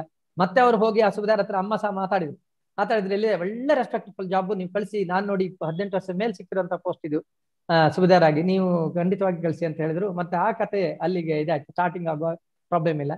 ಇದು ಮಾತ್ರ ಆಮೇಲಿನ ವಿಷಯ ನಿಜವಾಗಿ ಇನ್ಸ್ಪಿರೇಷನಲ್ ಅಂತ ಅನ್ಸುತ್ತೆ ನಂಗೆ. ನಾನು ಆಗ ಬಿಹಾರದಲ್ಲಿದ್ದೆ. ಬಿಹಾರದಲ್ಲಿ ನಾನು ಸಿವಿಲ್ ವರ್ಕ್ ನಲ್ಲಿದ್ದೆ, ಅಂದ್ರೆ ಸಿವಿಲ್ ಅಂದ್ರೆ ಮಿಲಿಟರಿದೇ ಸಿವಿಲ್ ಪಾರ್ಟ್ ನಲ್ಲಿದ್ದೆ ನಾನು. ಎಸ್ಪೆಷಲಿ ನನಗೆ ಪೋಸ್ಟಿಂಗ್ ಬಂದ ಕೂಡಲೇ, ನಮಗೆ ಮಿಲಿಟರಿಯಲ್ಲಿ ಹೇಗಂದ್ರೆ ಎವ್ರಿ 3 years, ನಾನು ಇವತ್ತು ಪೋಸ್ಟಿಂಗ್ ಬಂದ್ರೆ ನಾನು ಎವ್ರಿ 3 years ಅಲ್ಲಿ ನಾನು ಇಲ್ಲಿಂದ ಹೊರಡಲೇಬೇಕಾಗುತ್ತೆ. Every 3 years and 2 years. 3 years field ಅಲ್ಲಿ ಪೀಸ್ ಅಲ್ಲಿ ಇದ್ರೆ, ಫೀಲ್ಡ್ ಅಲ್ಲಿ ಇದ್ರೆ 2 years. ಎವ್ರಿ 2 years ನಮ್ ಪೋಸ್ಟಿಂಗ್ ಬರುತ್ತೆ ಅಂತ ಗ್ಯಾರಂಟಿ. ಪೋಸ್ಟಿಂಗ್ ಬಂದ ಮೇಲೆ ನಾವು ಅಲ್ಲಿ ನಿಲ್ಲಿಕ್ಕೂ ಇಲ್ಲ, ನಾವು ಹೊರಡಲೇಬೇಕಾಗುತ್ತೆ. ಈ ಒಂದು ಯೂನಿಟ್ನವ್ರು ನಮ್ಮನ್ನು ಬಿಡದೇ ಇದ್ರು ಸಹ, the punishment will be given to the individual ಸಿಪಾಯಿಗೆ. ಆದ್ರಿಂದ ಒಂದು ಸಿಪಾಯಿ ಖಂಡಿತ ಪೋಸ್ಟಿಂಗ್ ಬಂದ ಕೂಡಲೇ ಅವ್ನು ಹೇಳ್ತಾನೆ, ಸರ್ ನಾನು ಬಿಡಿ ಸರ್. ಕೆಲವೊಂದು ನಮ್ಮ ಸೌತ್ ಕೆನರಾದ ಪ್ರಾಬ್ಲಮ್ ಏನಂತ ಹೇಳಿದ್ರೆ, ಇವರು ಕೆಲಸ ಜಾಸ್ತಿ ಮಾಡ್ತಾರೆ, ಅಂದ್ರೆ ಹಾರ್ಡ್ ವರ್ಕ್ ಮ್ಯಾನ್ ಆಗಿರ್ತಾರೆ. ಸೊ ಅವ್ರು ಅಲ್ಲಿಂದ ಬಿಡ್ಲಿಕ್ಕೆ ಇಷ್ಟ ಇರೋದಿಲ್ಲ. ಮರೆ ನೀನ್ ಹೋದ್ರೆ ನಮಗೆ ಕಷ್ಟ ಆಗುತ್ತೆ, ಏನ್ ಮಾಡುದು ಅಂತ. ನನಗೂ ಹಾಗೆ ಆಯ್ತು. ನನಗೆ ಈ ಕಾರ್ಗಿಲ್ ವಾರ್ ಟೈಮ್ ಬಂದಾಗ ಹಾಗೆ, ಅದು ನಮ್ದೇ ಮಿಲಿಟರಿಯಲ್ಲಿ ಏನಂದ್ರೆ, ನಾನು ಇದರಲ್ಲಿ ನಂಬರ್ ಮಾತ್ರ ಬರುತ್ತೆ, ಎಲ್ಲಿ ಇರುತ್ತೆ ಅಂತ ಯಾರಿಗೂ ಗೊತ್ತಾಗಲ್ಲ, ಎಲ್ಲಿದೆ ಯೂನಿಟ್ ಎಲ್ಲಿದೆ ಅಂತ ಗೊತ್ತಾಗಲ್ಲ. ಅದರಿಂದ ಫಸ್ಟ್ ಕಾರ್ಗಿಲ್ ವಾರ್ ಅಂತ ಪರ್ಫೆಕ್ಟ್ ಆಗಿ ಗೊತ್ತಾಗುದಿಲ್ಲ, ಅಷ್ಟು ಕ್ಲಿಯರ್ ಇದ್ರೆ ತುಂಬಾ ಕಷ್ಟ ಅಲ್ವಾ. ಅದರಿಂದ ಆ ಪೊಸಿಷನ್ ಅಂತ ಗೊತ್ತಾಗುದಿಲ್ಲ. ಸೊ ನನಗೆ ಬಂದ ಕೂಡಲೇ ನಾನು ಹೇಳಿದೆ, ಸರ್ ನಾನು ಹೊರಡ್ಬೇಕಾಗುತ್ತೆ ಅಂತ. 2 ತಿಂಗಳಾಯ್ತು. 3 ತಿಂಗಳು ನಾವು ಹೋಗದೆ ಇದ್ರೆ ಬೇರೆ ಅಲ್ಲಿ ಕಳ್ಸಿಕೊಟ್ಬಿಡ್ತಾರೆ ಅವ್ರು. 3 ತಿಂಗಳಲ್ಲಿ ನಾವು ಇಲ್ಲಿಂದ ರಿಪೋರ್ಟ್ ಮಾಡ್ಕೊಳ್ದೇ ಇದ್ರೆ ನಮ್ಮನ್ನು ಬೇರೆ ಪೋಸ್ಟಿಂಗ್ ಬಂದ್ಬಿಡುತ್ತೆ, ನಮ್ಗೆ ಆ ಪೋಸ್ಟಿಂಗ್ ಸಿಗುದಿಲ್ಲ. ಸೊ ನಾನು ನಮ್ಮ ಬಾಸ್ಗೆ ಹೇಳಿದೆ, ಇಲ್ಲ ಸರ್ ನಾನು ಹೋಗ್ಲೇಬೇಕಾಗುತ್ತೆ ಅಂತ. ಆಗ ಅನ್ಫಾರ್ಚುನೇಟ್ಲಿ ನನ್ಗೆ 2 ಮಕ್ಕಳು ಚಿಕ್ಕವರು, ಒಬ್ಬ 2ನೇ ಕ್ಲಾಸಲ್ಲಿ, ಮತ್ತೊಬ್ಬ ಇನ್ನೂ ಚಿಕ್ಕವನು, ತುಂಬಾ ಚಿಕ್ಕವನು. ಅವರು ಮಿಸಸ್ ಅಲ್ಲಿರ್ತಾಳೆ, ಅಂದ್ರೆ ಬಿಹಾರದಲ್ಲಿ, ನೆನ್ಪಿಟ್ಕೊಳ್ಳಿ, ಬಿಹಾರದಲ್ಲಿ ಮಿಸಸ್ ಇದ್ದಾರೆ. ಆಮೇಲೆ ನಮ್ಮ ಬಾಸ್ ಹೇಳಿದ್ರು, ಇಲ್ಲಿ ನನ್ನ ಒತ್ತಾಯಕ್ಕೋಸ್ಕರ ಇಲ್ಲಿ ಮರೆ ನೀನ್ ಹೋಗು ಅಂತ ಹೇಳಿದ್ರು. ನಂಗೆ ಇಂಜಿನಿಯರ್ ರೆಜಿಮೆಂಟ್ ಅಂತ ಗೊತ್ತಾಗಿದೆ, ಬಟ್ ಎಕ್ಸಾಕ್ಟ್ಲಿ ಲೊಕೇಶನ್ ಎಲ್ಲಿ ಅಂತ ಗೊತ್ತಿರಲಿಲ್ಲ. ಅಲ್ಲಿಗೆ ಹೋದ್ಮೇಲೆ ಗೊತ್ತಾಗೋದು ನಮ್ಗೆ. ಅದೇ ಆಮೇಲೆ ಇವ್ರು ಹಾಗೆ, ನನ್ನ ಚಿಕ್ಕ ಹುಡುಗನು ತುಂಬಾ ಚಿಕ್ಕವನು, ಅವನ ಹತ್ರ ಒಂದು ಗನ್ನಿತ್ತು. ಅದ್ರ ನಂತರ ಒಂದ್ಸರಿ ಬಂದಾಗ ಹಾಗೆ ಹೇಳ್ತಾನೆ, ಗೊತ್ತಾದ ಮೇಲೆ, ಅದು ಮೊದ್ಲಲ್ಲ, ಹಾಗೀಗ ಪಾಪ ಇದನ್ನ ತಗೊಂಡೋಗಿ ನೀನು ಎನಿಮೀಸ್ನೆಲ್ಲ ಕೊಂದು ಬಾ ಅಂತ ಹೇಳ್ತಾ ಇದ್ದೆ. ಹಾಗೆ really that time is actually ಒಂದು ಹೇಗಿರುತ್ತೆ ಅಂತ ಹೇಳಿದ್ರೆ, ಮನೆಯವ್ರನ್ನ ಬಿಟ್ಟು ಹೋಗ್ಬೇಕು, ವಾಪಸ್ ಬರ್ತಿರಲ್ಲ ನಮಗೂ ಗೊತ್ತಿರುದಿಲ್ಲ. ಅದೆಲ್ಲ ತುಂಬಾ ಇದ್ರ ವಿಷಯ, ಟಚ್ಚಿ ವಿಷಯ ಅದು. ಆದ್ರೆ ಏನ್ ಗೊತ್ತಾ, ಆದ್ರೆ ಒಂದು ನಮ್ಗೆ ಏನಂದ್ರೆ, ಟ್ರೈನಿಂಗ್ ನಲ್ಲಿ ಇದೆಲ್ಲ ಹೇಗಾಗುತ್ತೆ ಅಂತ ಹೇಳಿದ್ರೆ, ಸಾಮಾನ್ಯ ಮನುಷ್ಯನಿಗೂ ಒಬ್ಬ ಸಿಪಾಯಿಗೂ ವ್ಯತ್ಯಾಸ ಏನಂತ ಹೇಳಿದ್ರೆ, ಒಂದೇ ಒಂದು ವ್ಯತ್ಯಾಸ, ಅದು ಟ್ರೈನಿಂಗ್. ಆ ಟ್ರೈನಿಂಗ್ ನಲ್ಲಿ ಪ್ರತಿ ಟ್ರೈನಿಂಗ್ 1 ವರ್ಷ ಟ್ರೈನಿಂಗ್ ನಮ್ಮಲ್ಲಿ, ಅಲ್ಲಿ ದೊಡ್ಡದಾಗಿ ಬೋರ್ಡ್ ಅಲ್ಲಿ ಬರ್ಕೊಂಡಿರುತ್ತೆ ನೋಡಿ, ಈ ಟ್ರೈನಿಂಗ್ ಪೀರಿಯಡ್ ನಲ್ಲಿ ನೀವೆಷ್ಟು ಬೆವರಿಸ್ತಿರೋ ಅಷ್ಟು ಯುದ್ಧ ಕಾಲದಲ್ಲಿ ನೀವು ರಕ್ತವನ್ನು ಉಳಿಸ್ಕೊಳ್ತೀರಾ ಅಂತ ಒಂದು ಪಾಯಿಂಟ್ ಬರ್ತದೆ. ದೇಶ ಮೊದಲು ದೇಶ, ಎಲ್ಲ ಕಡೆ ನೀವು ನೋಡಿ, ಎಲ್ಲ ಕಡೆ ದೇಶ ಮೊದಲು ದೇಶ ಮೊದಲು ದೇಶ. ಯಾವ್ದಾದ್ರು ಒಂದು ಸೆಂಟೆನ್ಸ್ ಅಥವಾ ಒಂದು ವರ್ಡ್ ಅನ್ನ ನಿಮ್ಮ ದಿವಸ ನೀವು ನೋಡ್ತಾ ಇದ್ರೆ, ಅಪ್ರಯತ್ನವಾಗಿ ನಿಮ್ಮ ಸುಪ್ತ ಮನಸ್ಸಿಗೆ ಅದು ಒಂದು ಇದಾಗ್ಬಿಡುತ್ತೆ, ಒಂದು ಆರ್ಡರ್ ಆಗ್ಬಿಡುತ್ತೆ. ಅದರಿಂದ ದೇಶ ಮೊದಲು ಟ್ರೈನಿಂಗ್ ಅಲ್ಲಿ ಪೂರ್ತಿ ಅವನ ಬಾಡಿಗೆ ಇಚ್ಛೆ. ಆಕ್ಚುಲಿ ಮೈ ಸೆಲ್ಫ್ ಇಸ್ 1468 ಅಷ್ಟೇ, JC 146852 ನನ್ನ ನಂಬರ್ ಅಷ್ಟೇ. ಗೋಪಿನಾಥಕ್ಕೆ ಹೆಸರಿಲ್ಲ. ಅದ್ರ ಬದಲು ಯಾರೇ ಅಸೆಟ್ ಆಫ್ ದಿ ಗವರ್ಮೆಂಟ್. ನಮ್ಮ ಟ್ರೈನಿಂಗ್ ನಲ್ಲಿ ಎಷ್ಟು ಖರ್ಚು ಮಾಡ್ತಾರೆ ಗವರ್ಮೆಂಟ್, ನನ್ನ ಅಸೆಟ್ ಮೇಲೆ, ಅಸೆಟ್ ನನ್ನ ಯೂಸ್ ಮಾಡ್ತದೆ. ಅದರಿಂದ ನಾವು ಹಾಗೆ ಆಗ್ತೀವಿ. ಟ್ರೈನಿಂಗ್ ನಲ್ಲಿ ಪ್ರತಿ 3 ವರ್ಷ ಹೋಗುದ್ರಿಂದ ಒಂದು ನಮ್ಗೆ ಯಾವ್ದಾದ್ರು ಒಂದ್ ಕಡೆ ಟಚ್ಚಿ, ಅಥವಾ ನೀವು ಹೇಳ್ತಿರಲ್ಲ, ಒಂದು ಯಾವುದೇ ಇದ್ರ ಕಡೆಗೆ ಜಾಸ್ತಿ ಸಂವಹನಕ್ಕೆ ಜಾಸ್ತಿ ಇದಿರುವುದಿಲ್ಲ. 3 ವರ್ಷ ಆದ ಕೂಡ ನಾವು ಹೋಗ್ಲೇಬೇಕು. ನಾವು ಯಾವ ಪೋಸ್ಟಿಗೆ ಹೋಗ್ತೀವಿ ಆ ಪೋಸ್ಟಿನ 3 ವರ್ಷದ ಮೇಲೆ ಅಥವಾ 2 ವರ್ಷ ನಾವು ಹೇಳಲೇಬೇಕಂತಿರುತ್ತೆ. ಅಷ್ಟು ಜಾಸ್ತಿ ಅನ್ಟಚಬಿಲಿಟಿ ಬಂದ್ಬಿಡುತ್ತೆ ಅದ್ರಲ್ಲಿ. ನಮ್ಗೆ ಯಾವುದೇ ವಸ್ತುವಿನ ಮೇಲೆ ಆಗ್ಲಿ ಇದಾಗ್ಲಿ ಹೊರಡ್ಲೇಬೇಕಲ್ವಾ, ನಾವ್ ಇಲ್ಲಿದ್ದಲ್ವಾ ಅಂತ, ನಮ್ದು ಕರ್ತವ್ಯ ಮಾತ್ರ ಅಂತ. ಆ ರೀತಿ ಒಂದು ಘಟನಾ ಕ್ರಮದಲ್ಲಿ ಸೀರಿಯಲ್ ಆಗಿ ಹಾಗೆ ಬರ್ತಾ ಇರುವಾಗ ನಮ್ಮ ದೇಹ ಇಡೀ ಗೌರ್ಮೆಂಟ್ ಇದ್ದು ಅಂತ ಅನ್ಸ್ಬಿಡುತ್ತೆ ನಮ್ಗೆ. ಅದರಿಂದ ನಮ್ ಡ್ಯೂಟಿ ನಾವು ಕಂಪ್ಲೀಟ್ ಮಾಡ್ಬೋದು ಅಷ್ಟೇ. ನೀವು ನೋಡಿರ್ಬೋದು ಕೆಲವು ಇದ್ರದ ನಮ್ಮ ಇನ್ಸಿಡೆಂಟ್ ಕೇಳಿದ್ರೆ ಹಾಗೆ ಆಗ್ತದೆ. ಆದ್ರಿಂದ ಆ ವಿಷಯ ಬಂದ್ಬಿಡುತ್ತೆ ತಾನೇ. ಸಾಮಾನ್ಯ ಮನುಷ್ಯರಿಗೂ ಮತ್ತೆ ಮಿಲಿಟರಿಗೆ ಇರುವ ವ್ಯತ್ಯಾಸ ಅದೇ. ಮಿಲಿಟರಿ ಅವನು ಯಾವುದೇ ಪೊಸಿಷನ್ ಅಲ್ಲಿ ತಗೊಂಡು ಇಡಿ, ಅವನು ಅಲ್ಲಿ ಜಯಿಸ್ಕೊಂಡು ಬರಬಲ್ಲ. ಯಾಕಂದ್ರೆ ಆ ಟ್ರೈನಿಂಗ್ ಆ ರೀತಿ ಆಗ್ಬಿಟ್ಟಿದೆ ಅವನಿಗೆ. ಅದರಿಂದ ಈ ಡಿಸಿಪ್ಲಿನ್ ನಾನು ಮೊದಲೇ ಹೇಳಿದೆ ನಿಮ್ಗೆ, 8 ಗುಣಗಳು ಹೇಳಿದೆ. ವಿದ್ಯಾರ್ಥಿಗಳಿಗೂ ಅದೇ ಗುಣಗಳು ಇದ್ರೆ ಏನು ಪ್ರಾಬ್ಲಮ್. ಇಸ್ರೇಲ್ ಅಂತ ಜಾಗದಲ್ಲಿ ನೋಡಿ, ಪ್ರತಿಯೊಬ್ಬ ಪ್ರಜೆ ಕೂಡ ಒಬ್ಬ ಸೈನಿಕ. ಅಲ್ಲಿ ಪ್ರತಿಯೊಬ್ಬ ಪ್ರಜೆ ಕೂಡ ಸೈನಿಕ. ತನ್ನ ದೇಶಕ್ಕೋಸ್ಕರ ತನ್ನ ಜೀವನ ಯಾವ್ದು, ಈಗ ನಮ್ಮ ಸೈನಿಕರು ಮಾತ್ರ ಅಲ್ಲ, ಸೈನಿಕರ ಕೆಲಸ ಅಲ್ಲ, ಪ್ರತಿಯೊಬ್ಬರ ಕೆಲಸ ಹೌದು. ನಮ್ಮ ಭಾರತ ಸಂವಿಧಾನ ಅದೇ ಹೇಳ್ತದೆ, ನಾವು ಸಂರಕ್ಷಣೆ ಎಲ್ಲದನ್ನು ನಾವು ಮಾಡ್ಬೇಕು, ನಮ್ಮ ಜವಾಬ್ದಾರಿ ಅದು. ಆ ರೀತಿ ಎಣಿಸ್ಕೊಂಡು ಆಗ್ಲಿ ಅಂತ ಪ್ರತಿಯೊಬ್ಬ ನಾಗರಿಕ ಸಹ ಸೈನಿಕನಾಗ್ಲಿ ಅಂತ ಎಣಿಸ್ಕೊಳ್ತಾ ಇರ್ತೀವಿ. ನಮ್ಮ ವಿಷಯದೇ ಯಾವಾಗ. Correct. Sir, we have Vikas Rathod raise their hands, so I'll unmute Vikas Rathod, sir. Yes, sir. Namaste, sir. ನಮಸ್ತೆ ಸರ್. ನನ್ನ ಕ್ವಶನ್ ಹಲೋ ಹೇಳಿ. ಕಟ್ ಆಗ್ತದೆ ಮಧ್ಯೆ.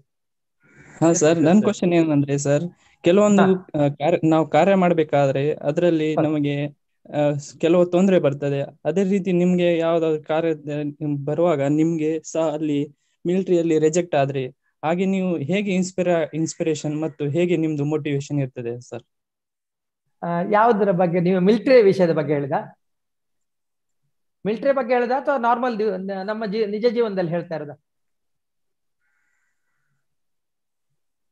ಮಿಲಿಟರಿ ಬಗ್ಗೆ ಹೇಳ್ತಾ ಇರೋದು ಸರ್. ಮಿಲಿಟರಿ ಬಗ್ಗೆ ಹೇಳ್ತೀನಿ. ಮಿಲಿಟರಿಯಲ್ಲಿ ಏನಂತ ಹೇಳಿದ್ರೆ ನಮ್ದು ಅದು ಗ್ರೂಪ್ ಅಲ್ವಾ, ಒಂದು ಗ್ರೂಪ್ ಆಗಿರುತ್ತೆ. ಒಬ್ಬನ ಇಂಡಿವಿಜುವಲ್ ಇದ್ದ ವ್ಯಾಲ್ಯೂ ಅಥವಾ ಇಂಡಿವಿಜುವಲ್ ಇದು ಇರುದಿಲ್ಲ ಅಲ್ಲಿ ಇರುವುದೆಲ್ಲ ಗ್ರೂಪ್.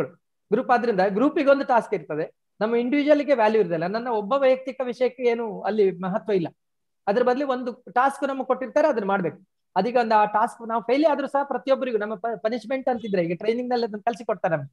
ಅದು ಪನಿಷ್ಮೆಂಟ್ ಬಂದ್ರೆ ಅದು ಇಡೀ ಯೂನಿಟಿಗೆ ಬರ್ತೇವೆ ನಾ, ಇಡೀ ಆ ಗುಂಪಿಗೆ ಬರ್ತೇನೆ, ಇಂಡಿವಿಜುವಲಿ ಬರೋದಿಲ್ಲ. ಇಂಡಿವಿಜುವಲ್ ತೆಗೆದು ಬಿಡ್ತಾರೆ.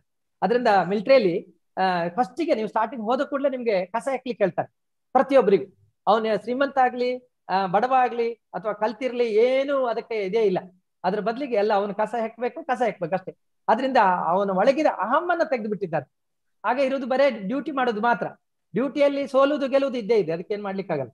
ಯಾವ್ದಾದ್ರು ಒಂದು ಕೆಲಸದಲ್ಲಿ ನಾವು ಇಲ್ಲ ಅಂತ ಹೇಳಿದ್ರೆ ನಮಗೆ ಮೇನ್ ಅಂಬಿಷನ್ ಅದನ್ನ ಕಂಪ್ಲೀಟ್ ಮಾಡ್ಬೇಕು. ಸ್ಪೋರ್ಟಿವ್ ಸ್ಪಿರಿಟ್ಸ್ ಅಂತ, ಸ್ಪೋರ್ಟ್ಸ್ ಸ್ಪಿರಿಟ್ ಇರ್ತದಲ್ಲ, ಆ ರೀತಿ ಅದನ್ನ ಕಂಪ್ಲೀಟ್ ಮಾಡುವತ್ತ ನಮ್ಮ ಮನಸ್ಸು ಅಷ್ಟೇ ವಿನ ಅದರ ರಿಸಲ್ಟ್ ಬಗ್ಗೆ ಇಲ್ಲ.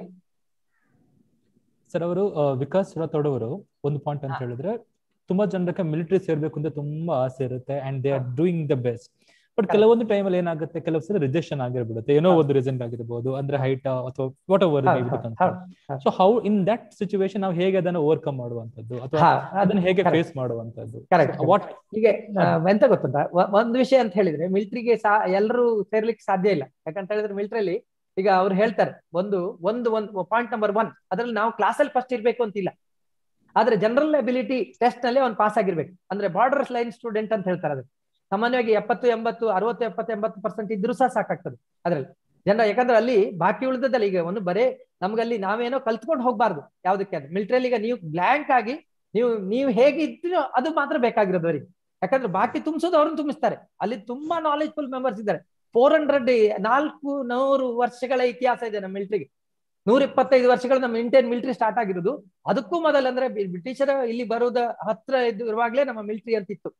ಈಗ MEG Madras Engineer Group and Centre ನೀವು ತಗೊಂಡ್ರೆ 375 ವರ್ಷಗಳ ಇತಿಹಾಸ ಇದೆ ಅದಕ್ಕೆ, ಆಗಿಂದ ಇದೆ ಅದು. ನಮ್ಮ ಇಂಡಿಯನ್ ಮಿಲಿಟರಿ ಈಗ ನಾವು ಏನ್ ಹೇಳ್ತಾರೆ 125 ವರ್ಷಗಳ ಇತಿಹಾಸ ಇದೆ. ಸೊ ಇಷ್ಟು ಇತಿಹಾಸದಲ್ಲಿ ಇರುವಾಗ ಅವ್ರ ಹತ್ರ ಅವ್ರದ್ದೇ ಆದ ಒಂದು ಫ್ರೇಮ್ ವರ್ಕ್ ಇರುತ್ತೆ. They don't want any square peg in a round hole.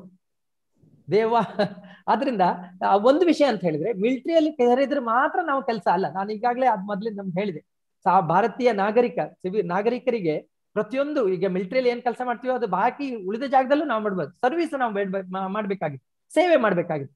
ಅದನ್ನ ಸೇವೆ ಮಾಡೋದಾದ್ರೆ ಯಾವುದೇ ಕ್ಷೇತ್ರದಲ್ಲಿ ಮಾಡ್ಬೋದು. ಪ್ರಾಮಾಣಿಕವಾಗಿ ನಿಷ್ಠೆಯಿಂದ ನಾವು ಸೇವೆ ಮಾಡೋದಾದ್ರೆ ಯಾವ ಸೇವೆ ಸಹ ಒಳ್ಳೇದು. ಎಲ್ಲದಕ್ಕಿಂತ ನನ್ಗದೇ ಅನ್ಸುತ್ತೆ, ಯಾವ ಸೇವೆ ಸಹ, ಈವನ್ ಇದು ನಮ್ಮ ಕೃಷಿಕ ಅದು ಸಹ ಒಳ್ಳೇದು. ನಾನೀಗ ಇದ್ರ ನಮ್ಮ ಮಿಲಿಟರಿ ಬಿಟ್ರೆ ಎರಡನೇ ರೆಸ್ಪೆಕ್ಟ್ಫುಲ್ ಜಾಬ್ ಅಂತ ಹೇಳಿದ್ರೆ ಟೀಚರ್. ನನಗೆ ನಿಜವಾಗಿ ನನ್ನನ್ನ ಈ ಸ್ಥಾನದಲ್ಲಿ ಕೂರಿಸಿರೋದು ಟೀಚರ್.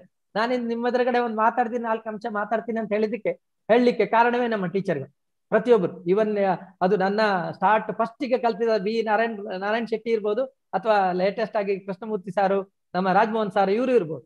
ಪ್ರತಿಯೊಂದು ಆ ವಿಷಯದಲ್ಲಿ ಆಗುತ್ತೆ. ಆದ್ರಿಂದ ನಾವು ಫೇಲ್ಯೂರಿಗೆ ಇದ್ ಮಾಡ್ಲಿಕ್ಕಿಲ್ಲ. ಭಗವಂತ ನಮ್ಮನ್ನು ಇಲ್ಲಿ ಕಲಿಸ್ತಾನೆ, ಏನೋ ಒಂದು ಉದ್ದೇಶದಿಂದ ಕಳಿಸಿದ್ದಾನೆ.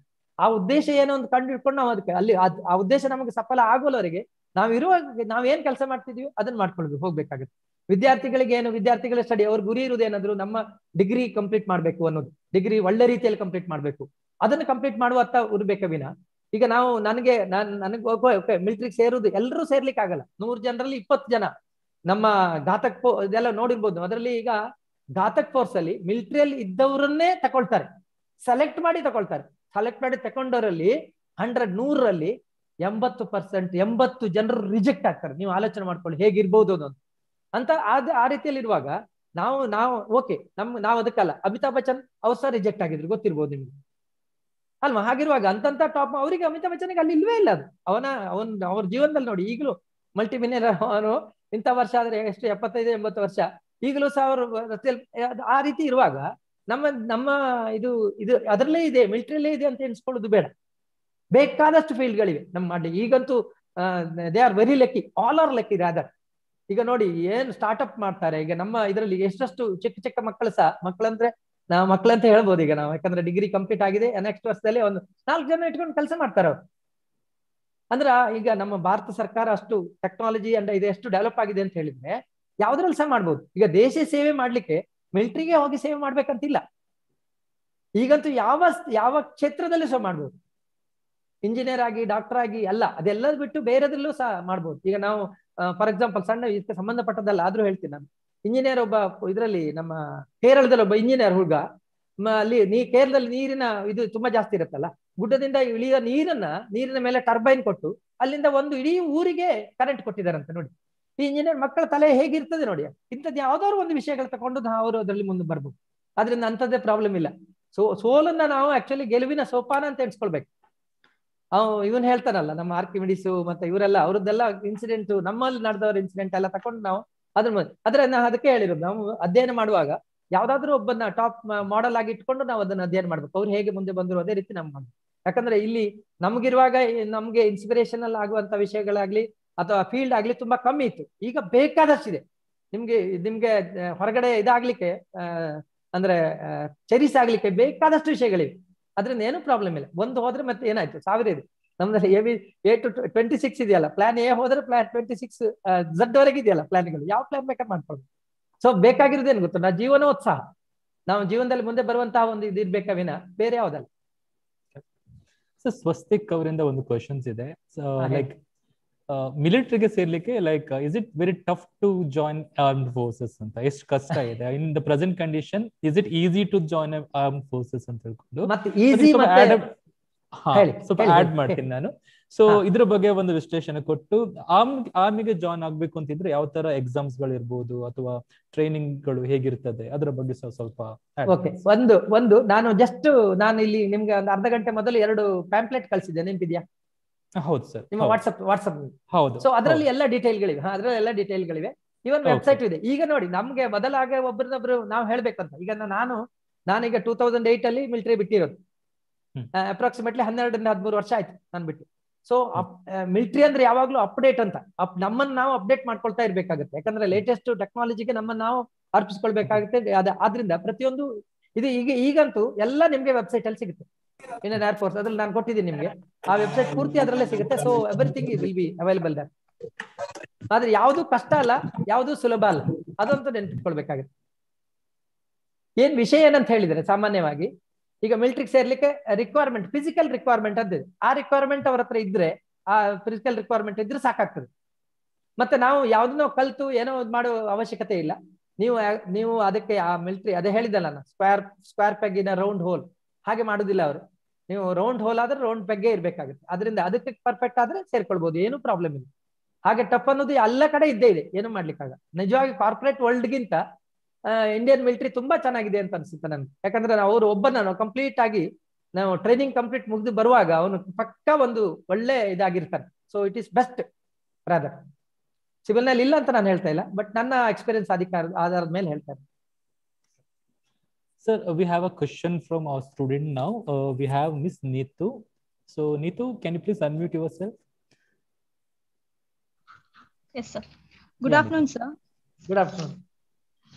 Sir, in a society where every student decides to, where most of the students decides to become a teacher or maybe a doctor, you decided to serve the nation.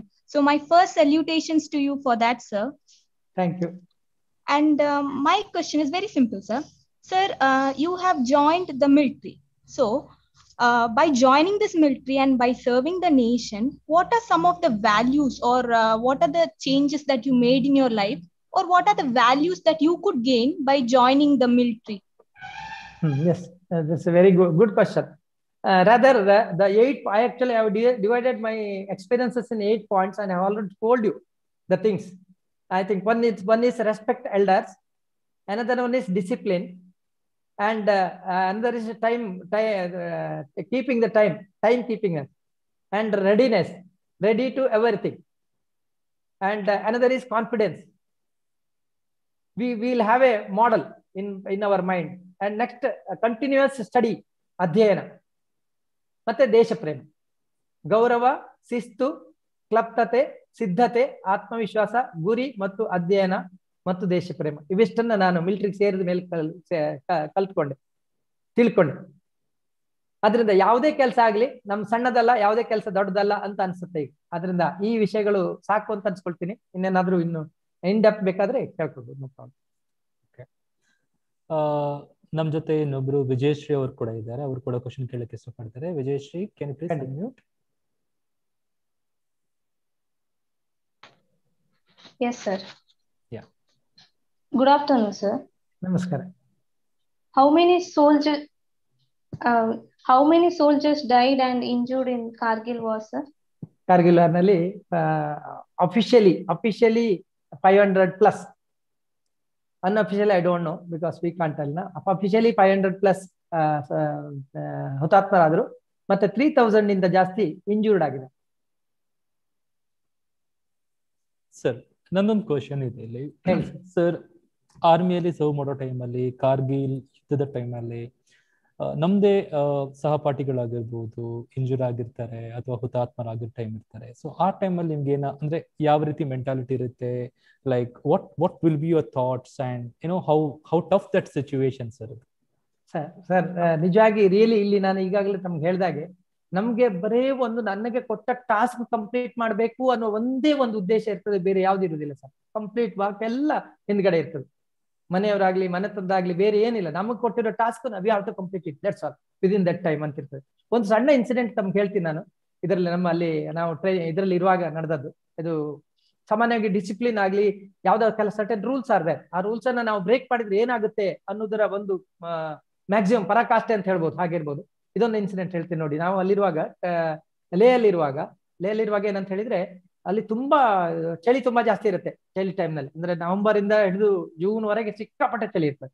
ಆ ಟೈಮ್ ನಲ್ಲಿ ಸಾಮಾನ್ಯವಾಗಿ ನಮ್ಗೆ ಏನಾಗುತ್ತೆ ಅಂದ್ರೆ, ಬುಕಾರಿ ಅಂತ ಒಂದು ಮೆಟೀರಿಯಲ್ ಇದೆ, ಅಪರ್ಟಸ್ ಇದೆ. ಅದ್ರಲ್ಲಿ ಏನಂದ್ರೆ ಸೀಮೆ ಎಣ್ಣೆ ಡಬ್ಬ ಇರುತ್ತೆ, ಮೇಲೆ ಒಂದು 20 ಲೀಟರ್ ಸೀಮೆ ಎಣ್ಣೆ ಡಬ್ಬ ಇರುತ್ತೆ. ಅಲ್ಲಿನ ಒಂದು ಪೈಪ್ ಹೋಗಿ ಕೆಳಗಡೆ ಹೋಗುತ್ತೆ. ಜಸ್ಟ್ ಲೈಕ್ ನಾವು ಗ್ಯಾಸ್ ಲೈಟ್ ಗೊತ್ತಾ ನಿಮ್ಗೆ? ಮೊದಲಿದ್ದು ಗ್ಯಾಸ್ ಹಾಕ್ತಾ ಇರುವ ಲೈಟ್ ಮಾಡ್ತಾರಲ್ಲ ಆ ರೀತಿ, ಆ ತರದದ್ದು. ಅದು ಕೆಳಗಡೆ ಸೀಮೆ ಎಣ್ಣೆ ಬೀಳುತ್ತೆ, ಒಂದೊಂದು ಡ್ರಾಪ್ ಆಗಿ ಬೀಳುತ್ತೆ. ಆ ಸೀಮೆ ಎಣ್ಣೆ ಹೊಂದ್ಕೊಳ್ಳುತ್ತೆ ಒಳಗಡೆ, ಅಳ್ತಾ ಅದ್ರಲ್ಲಿ ಅಲ್ಲಿಂದ 3 ಇದಿರ್ತದೆ, ಚಿಮ್ನಿ ಇರುತ್ತೆ ಅದಕ್ಕೆ. ಅದೊಂದು 20 ಲೀಟರ್ ಸಿಲಿಂಡರ್ ಅಷ್ಟೇ. ಅಲ್ಲಿ 3 ಲೆಗ್ಸ್ ಇರುತ್ತೆ. ಆಮೇಲೆ ಇದು ಹೋಗಿ ಮೇಲ್ಗಡೆ ಹೋಗಿ ಚಾವಣಿಯಿಂದ ಮೇಲೆ ಹೋಗಿ ಚಿಮಣಿ ಹೊರಗಡೆ ಹೋಗುತ್ತೆ. ಅಂದ್ರೆ ಆ ಸೀಮೆಣ್ಣೆ ಉರಿಯುವಾಗ, ಬೆಂಕಿ ಉರಿಯುವಾಗ ಅದು ಹೊಗೆ ಮೇಲೆ ಹೋಗ್ಬೇಕು ಅಂತ. ಸಾಮಾನ್ಯವಾಗಿ ಇದೇನಾಗುತ್ತೆ ಅಂದ್ರೆ, ಅದು ನೀವು ಸೀಮೆಣ್ಣೆ ಹಾಕ್ತಾ ಇರುವಾಗ ಅದಷ್ಟು ರೆಡ್ ಹಾಟ್ ಆಗ್ಬಿಡುತ್ತೆ. ಯಾಕಂದ್ರೆ ರೂಮ್ ನಲ್ಲಿ ನಿಮ್ಗೆ ಬಟ್ಟೆ ತೆಗಿಲಿಕ್ಕೆ ಆಗುದಿಲ್ಲ, ಅಷ್ಟು ಚಳಿ ಇರ್ತದಲ್ವಾ. -4, -6, -10 ಅಲ್ಲಿ ತುಂಬಾ ಕಷ್ಟ ಆಗ್ತದೆ. ಕೈ ಇದೆಲ್ಲ ಹೇಗಾಗುತ್ತೆ ಅಂದ್ರೆ, ಇಲ್ಲೆಲ್ಲ 1000 ಸೂಜಿ ಚುಚ್ಚಿದಾಗ ಆಗ್ತದೆ ನೋವು. ಮತ್ತೆ ಅದಕ್ಕೆ ಕಂಪ್ಲೀಟ್ ಸ್ಟ್ರಿಕ್ಟ್ ಆಗಿ ನಮ್ಗೆ ಪ್ರತಿಯೊಬ್ಬರಿಗೆ ಇರುತ್ತೆ. 11 ಗಂಟೆ ಮೇಲೆ ನಮ್ಮ ರೂಮಿನ ಈ ಬುಕಾರಿ ಅಂತೇವೆ ಅದನ್ನ ಆಫ್ ಮಾಡ್ಬೇಕು ಅಂತಿದೆ. ಈಗ ನಾ ಹೇಳಿದ್ದೆ, ಇದು ರೂಲ್ ಇರೋದು, ಬುಕಾರಿ ಆಫ್ ಮಾಡ್ಬೇಕು. ಆಮೇಲೆ ಬಾಗಿಲು ಒಳಗೆ ನಮ್ಮ ರೂಮ್ ಇದೆಯಲ್ಲ, ನಮ್ಮ ಇಂಡಿವಿಜುವಲ್ ರೂಮ್ನ ಬಾಗಿಲು ಒಳಗಡೆಯಿಂದ ಹಾಕೋಂಗಿಲ್ಲ, ನಾವು ಕುಂಡಿ ಹಾಕೋಂಗಿಲ್ಲ, ಓಪನ್ ಆಗಿರ್ಬೇಕಂತ. ಅದೆಲ್ಲ ರೂಲ್ಗಳು, ತುಂಬಾ ರೂಲ್ ಇದೆ ನಮಗೆ. ಮಿಲಿಟರಿಯಲ್ಲಿ ತುಂಬಾ ರೂಲ್ ಇರ್ತದೆ. ಒಂದೇ ಒಂದು ರೂಲ್ ನಾವು ಮಿಕ್ಸ್ ಮಾಡಿದ್ರೆ ಏನಾಗುತ್ತೆ ಅನ್ನೋದ್ರ ಒಂದು ಇನ್ಸಿಡೆಂಟ್ ನಮ್ಗೆ ಹೇಳ್ತೀನಿ, ತುಂಬಾ ಭೀಕರ. ಒಂದ್ಸರಿ ಏನಾಯ್ತು ಅಂದ್ರೆ, ನಮ್ಮ ಲೇಟೆಸ್ಟ್ ಒಬ್ಬ ಯಂಗ್ ಆಫೀಸರ್ ಬಂದಿದ್ರು ಪಾಪ. ಅವ್ರು ಬಂದಿದ್ರು. ಹಾಗೆ ಒಂದು ಪಾರ್ಟ್ ಸಾಮಾನ್ಯವಾಗಿ ನಮ್ದು ಮಿಲಿಟರಿ ಪ್ರತಿಯೊಂದು ಪಾರ್ಟಿ ಆದ್ರೆ ಪಾರ್ಟಿಗೂ ಸಹ ಯು ಹ್ಯಾವ್ ಟು ಗೋ, ಅದು ಕಂಪಲ್ಸರಿ ಇದೆ ಎಲ್ಲದು. ಸೊ ಅವ್ರು ಪಾರ್ಟಿಗೆ ಹೋಗಿದ್ರು. ಪಾರ್ಟಿಗೆ ಹೋಗಿ ಪ್ರಾಯಶಃ 10-10:15 ಗಂಟೆಗೆ 11 ಗಂಟೆಗೆ ವಾಪಸ್ ಬಂದ್ರು. ರೂಮಿಗೆ ಬಂದ್ರು. ರೂಮಿಗೆ ಬಂದು ರೂಮ್ ಕೋಲ್ಡ್ ಆಗಿರುತ್ತೆ. ಅವರು ಬುಕಾರಿ ಆನ್ ಮಾಡ್ಲಿಕ್ಕೆ ಇವರು ಸೇವಾದಾರ ಅಂತ ಇರ್ತಾರೆ, ಅವ್ರು ಮಾಡಿದ್ದಾರೆ. ಮಾಡಿಟ್ಟು ನಿಜವಾಗಿ 11 ಗಂಟೆ ಮೇಲೆ ಬುಕಾರಿ ಆಫ್ ಮಾಡ್ಲೇಬೇಕು. ನೀವು ಆಫ್ ಅದು ಇದು ಮಾಡ್ಲಿಕ್ಕೆ ಆಗಲ್ಲ. ಯಾಕೆಂತ ಹೇಳಿದ್ರೆ ಅಲ್ಲಿ ಚಳಿಗಾಲದಲ್ಲಿ ರೂಮ್ ಎಲ್ಲ ಹೇಗಿರುತ್ತೆ ಅಂತ ಹೇಳಿದ್ರೆ ಟಿನ್ ಇದಿರುತ್ತೆ, ಟಿನ್ ಮೆಟೀರಿಯಲ್ ಇನ್ಸೈಡ್ ನಲ್ಲಿ ನಮ್ಮ ವುಡ್ ಊಲು ಆಮೇಲೆ ಗ್ಲಾಸ್ ಊಲ್ ಎಲ್ಲ ಹಾಕಿರ್ತಾರೆ. ಅಂದ್ರೆ ಹಗುರದ ವಸ್ತು ಹಾಕಿರ್ತಾರೆ, ಬೇಗ ಬೆಂಕಿ ಹಿಡಿಯುವಂತ ವಸ್ತುಗಳು. ಮೇಲ್ಗಡೆ ಫಾಲ್ ಸೀಲಿಂಗ್ ಇರುತ್ತೆ. ಫಾಲ್ ಸೀಲಿಂಗ್ ಸಹ ನಿಮ್ಗೆ ಗೊತ್ತಾ ಹೇಗಿದೆ ಅಂತ. ಇವ್ರು ಏನ್ ಮಾಡಿದ್ರು ಅಂದ್ರೆ ಇವ್ರು ಬಂದ್ರು, ಮಲ್ಕೊಳ್ಳುವ ಮೊದ್ಲು ಏನ್ ಮಾಡಿದ್ರು ಇದನ್ನ ಬುಕಾರಿ ಆಫ್ ಮಾಡ್ಬೇಕಾಗಿತ್ತು. ಆಫ್ ಮಾಡ್ಲಿಲ್ಲ ಅವ್ರು. ಅದನ್ನ ಹಾಗೆ ಬಿಟ್ಬಿಟ್ರು. ಏನಾಯ್ತು ಅಂದ್ರೆ ಇದು ರೆಡ್ ಹಾಟ್ ಆಗ್ತದಲ್ಲ, ಅದು ಆ ಸಿಲಿಂಡರ್ ತರ ಇದೆಯಲ್ಲ ಚಿಮ್ನಿ, ಅದು ಒಂದೊಂದು ಪೀಸ್, ಅದು ಆ ಪೀಸ್ ರೆಡ್ ಆಗ್ತಾ ಆಗ್ತಾ ಆಗ್ತಾ ಆಗ್ತಾ ಮೇಲವರೆಗೆ ಹೋಯ್ತು, ರೆಡ್ ಆಗ್ತಾ ಇತ್ತು, ಪೂರ್ತಿ ಕಂಪ್ಲೀಟ್ ಬೆಂಕಿ ಇಟ್ಕೊಂಡ್ಬಿಟ್ಟು 1 ಗಂಟೆಗೆ ಬೆಂಕಿ ಇಟ್ಕೊಂಡಿರ್ಬೋದು. ಇಲ್ಲಿ ಬಾಗಿಲು ಅವರು ಏನ್ ಮಾಡಿದ್ರು, ಅನ್ಫಾರ್ಚುನೇಟ್ಲಿ ಆ ದಿವಸ ಬಾಗಿಲು ಅವರು ಹಾಕಿದ್ದಾರೆ, ಒಳಗಡೆಯಿಂದ ಬಾಗಿಲು ಹಾಕಿದ್ರು. ಪಾಪ ಅವರು ಹೆಂಗು ಒಂದು 22-24 ವರ್ಷ ಇರ್ಬೋದು. ಅಲ್ಲಿಂದ ಬಂದ್ಕೊಂಡು ಅಂದ್ರೆ ಆ ಹೊಗೆಯಲ್ಲಿ ನೋಡ್ಲಿಕ್ಕೆ ಆಗ್ಲಿಲ್ಲ, ಆದ್ರೂ ಸಹ ಬಂದು ಬಾಗಿಲು ತೆಗ್ದು ಅಲ್ಲೇ ಬಿದ್ದು ತೀರ್ಕೊಂಡ್ಬಿಟ್ರು. ನೋಡಿ ಅಂತ ಒಂದು ಅನ್ಫಾರ್ಚುನೇಟ್ ಥಿಂಗ್ ನೋಡಿ. ಅದು ಅದರಿಂದ ಆ ರೂಲ್ ಇದೆ, 11 ಗಂಟೆಗೆ ನೀವು ಬಂದ್ ಮಾಡ್ಬೇಕಂದ್ರೆ ಬಂದ್ ಮಾಡ್ಬೇಕಾಗುತ್ತೆ. ಬಂದ್ ಮಾಡದೇ ಇದ್ರೆ ಆಗುದಿಲ್ಲ. ಅದನ್ನ ಮಾಡದೆ ಈಗ ಪನಿಷ್ಮೆಂಟ್ ಅವ್ನು ತಗೊಳ್ಳಿಕ್ ಪನಿಷ್ಮೆಂಟ್ ಒಂದು ಡೆತ್ತೇ ಪನಿಷ್ಮೆಂಟ್ ಆಯ್ತು. ಹಾಗಾದ್ರಿಂದ ಮಿಲಿಟರಿಯಲ್ಲಿ ಪ್ರತಿಯೊಂದನ್ನು ನಾನು ಆಲ್ರೆಡಿ ಟೋಲ್ಡ್ ಯು 125 ವರ್ಷಗಳ ಇತಿಹಾಸ ಇದ್ದಂತಹ ಅದು ಫ್ರೇಮ್ ವರ್ಕ್ ಕಂಪ್ಲೀಟ್ ಆಗಿ ಮಾಡಿರ್ತಾರೆ. ಯುದ್ಧದಲ್ಲೂ ಹಾಗೆ ನಮ್ಗೆ ಡ್ಯೂಟಿ ಬಂದ್ರೆ ಡ್ಯೂಟಿಯಲ್ಲೂ ಹಾಗೆ ಅವ್ರು ಚೆಕ್ ಮಾಡ್ತಾರೆ, ಹೇಗೆ ಇವನು ಪರ್ಫೆಕ್ಟ್ ಆಗಿ ಆಗ್ತಾನೆ ಇಲ್ವ ಅಂತ. ಪ್ರತಿ ಹಂತದಲ್ಲೂ ಚೆಕಿಂಗ್ ಇದೆ. ದ ಡಿಫರೆನ್ಸ್ ಬಿಟ್ವೀನ್ ನಾರ್ಮಲ್ ಅಂದ್ರೆ ಪೊಲೀಸ್ ಅಂತ ಹೇಳ್ಬಾರ್ದು, ಬಟ್ ನೀವು ಹೇಳ್ತೀವಿ ಪೊಲೀಸರಿಗೂ ಮಿಲಿಟರಿಗೂ ವ್ಯತ್ಯಾಸ ಅಂತ ಹೇಳಿದ್ರೆ, ಪೊಲೀಸರು ಒಂದ್ಸರಿ ಟ್ರೈನಿಂಗ್ ಆಗಿ ಅವರು ಡ್ಯೂಟಿಗೆ ಬಂದ ಮೇಲೆ ಮತ್ತೆ ಅವರು ಯಾವುದೇ ಟ್ರೈನಿಂಗ್ ಹೋಗುದಿಲ್ಲ, ಹಾಗೆ ಇದ್ ಬಿಡ್ತಾರೆ. ಮಿಲಿಟರಿಯಲ್ಲಿ ಹಾಗಲ್ಲ, ಪ್ರತಿ ದಿನವೂ ಒಂದೊಂದು ಎಕ್ಸರ್ಸೈಸ್ ಮಾಡ್ತಾ ಇರ್ಬೇಕಾಗುತ್ತೆ. ಪ್ರತಿ 6 ತಿಂಗಳಿಗೊಮ್ಮೆ ಹೊಸ ಇನ್ಸ್ಟ್ರೂಮೆಂಟ್ ಬಂದ್ರೆ, ನಾನೀಗ ಬೆಳ್ಳಾಲಗುಪ್ಪದ ಹತ್ರ ಹೋದ್ರೆ ನನ್ನ ಹೆಸರಿಗೆ ಒಂದು ಇದಿರ್ತದೆ, ಗನ್ ನನ್ನ ಹೆಸರಿನಲ್ಲಿ ಇರ್ತದೆ.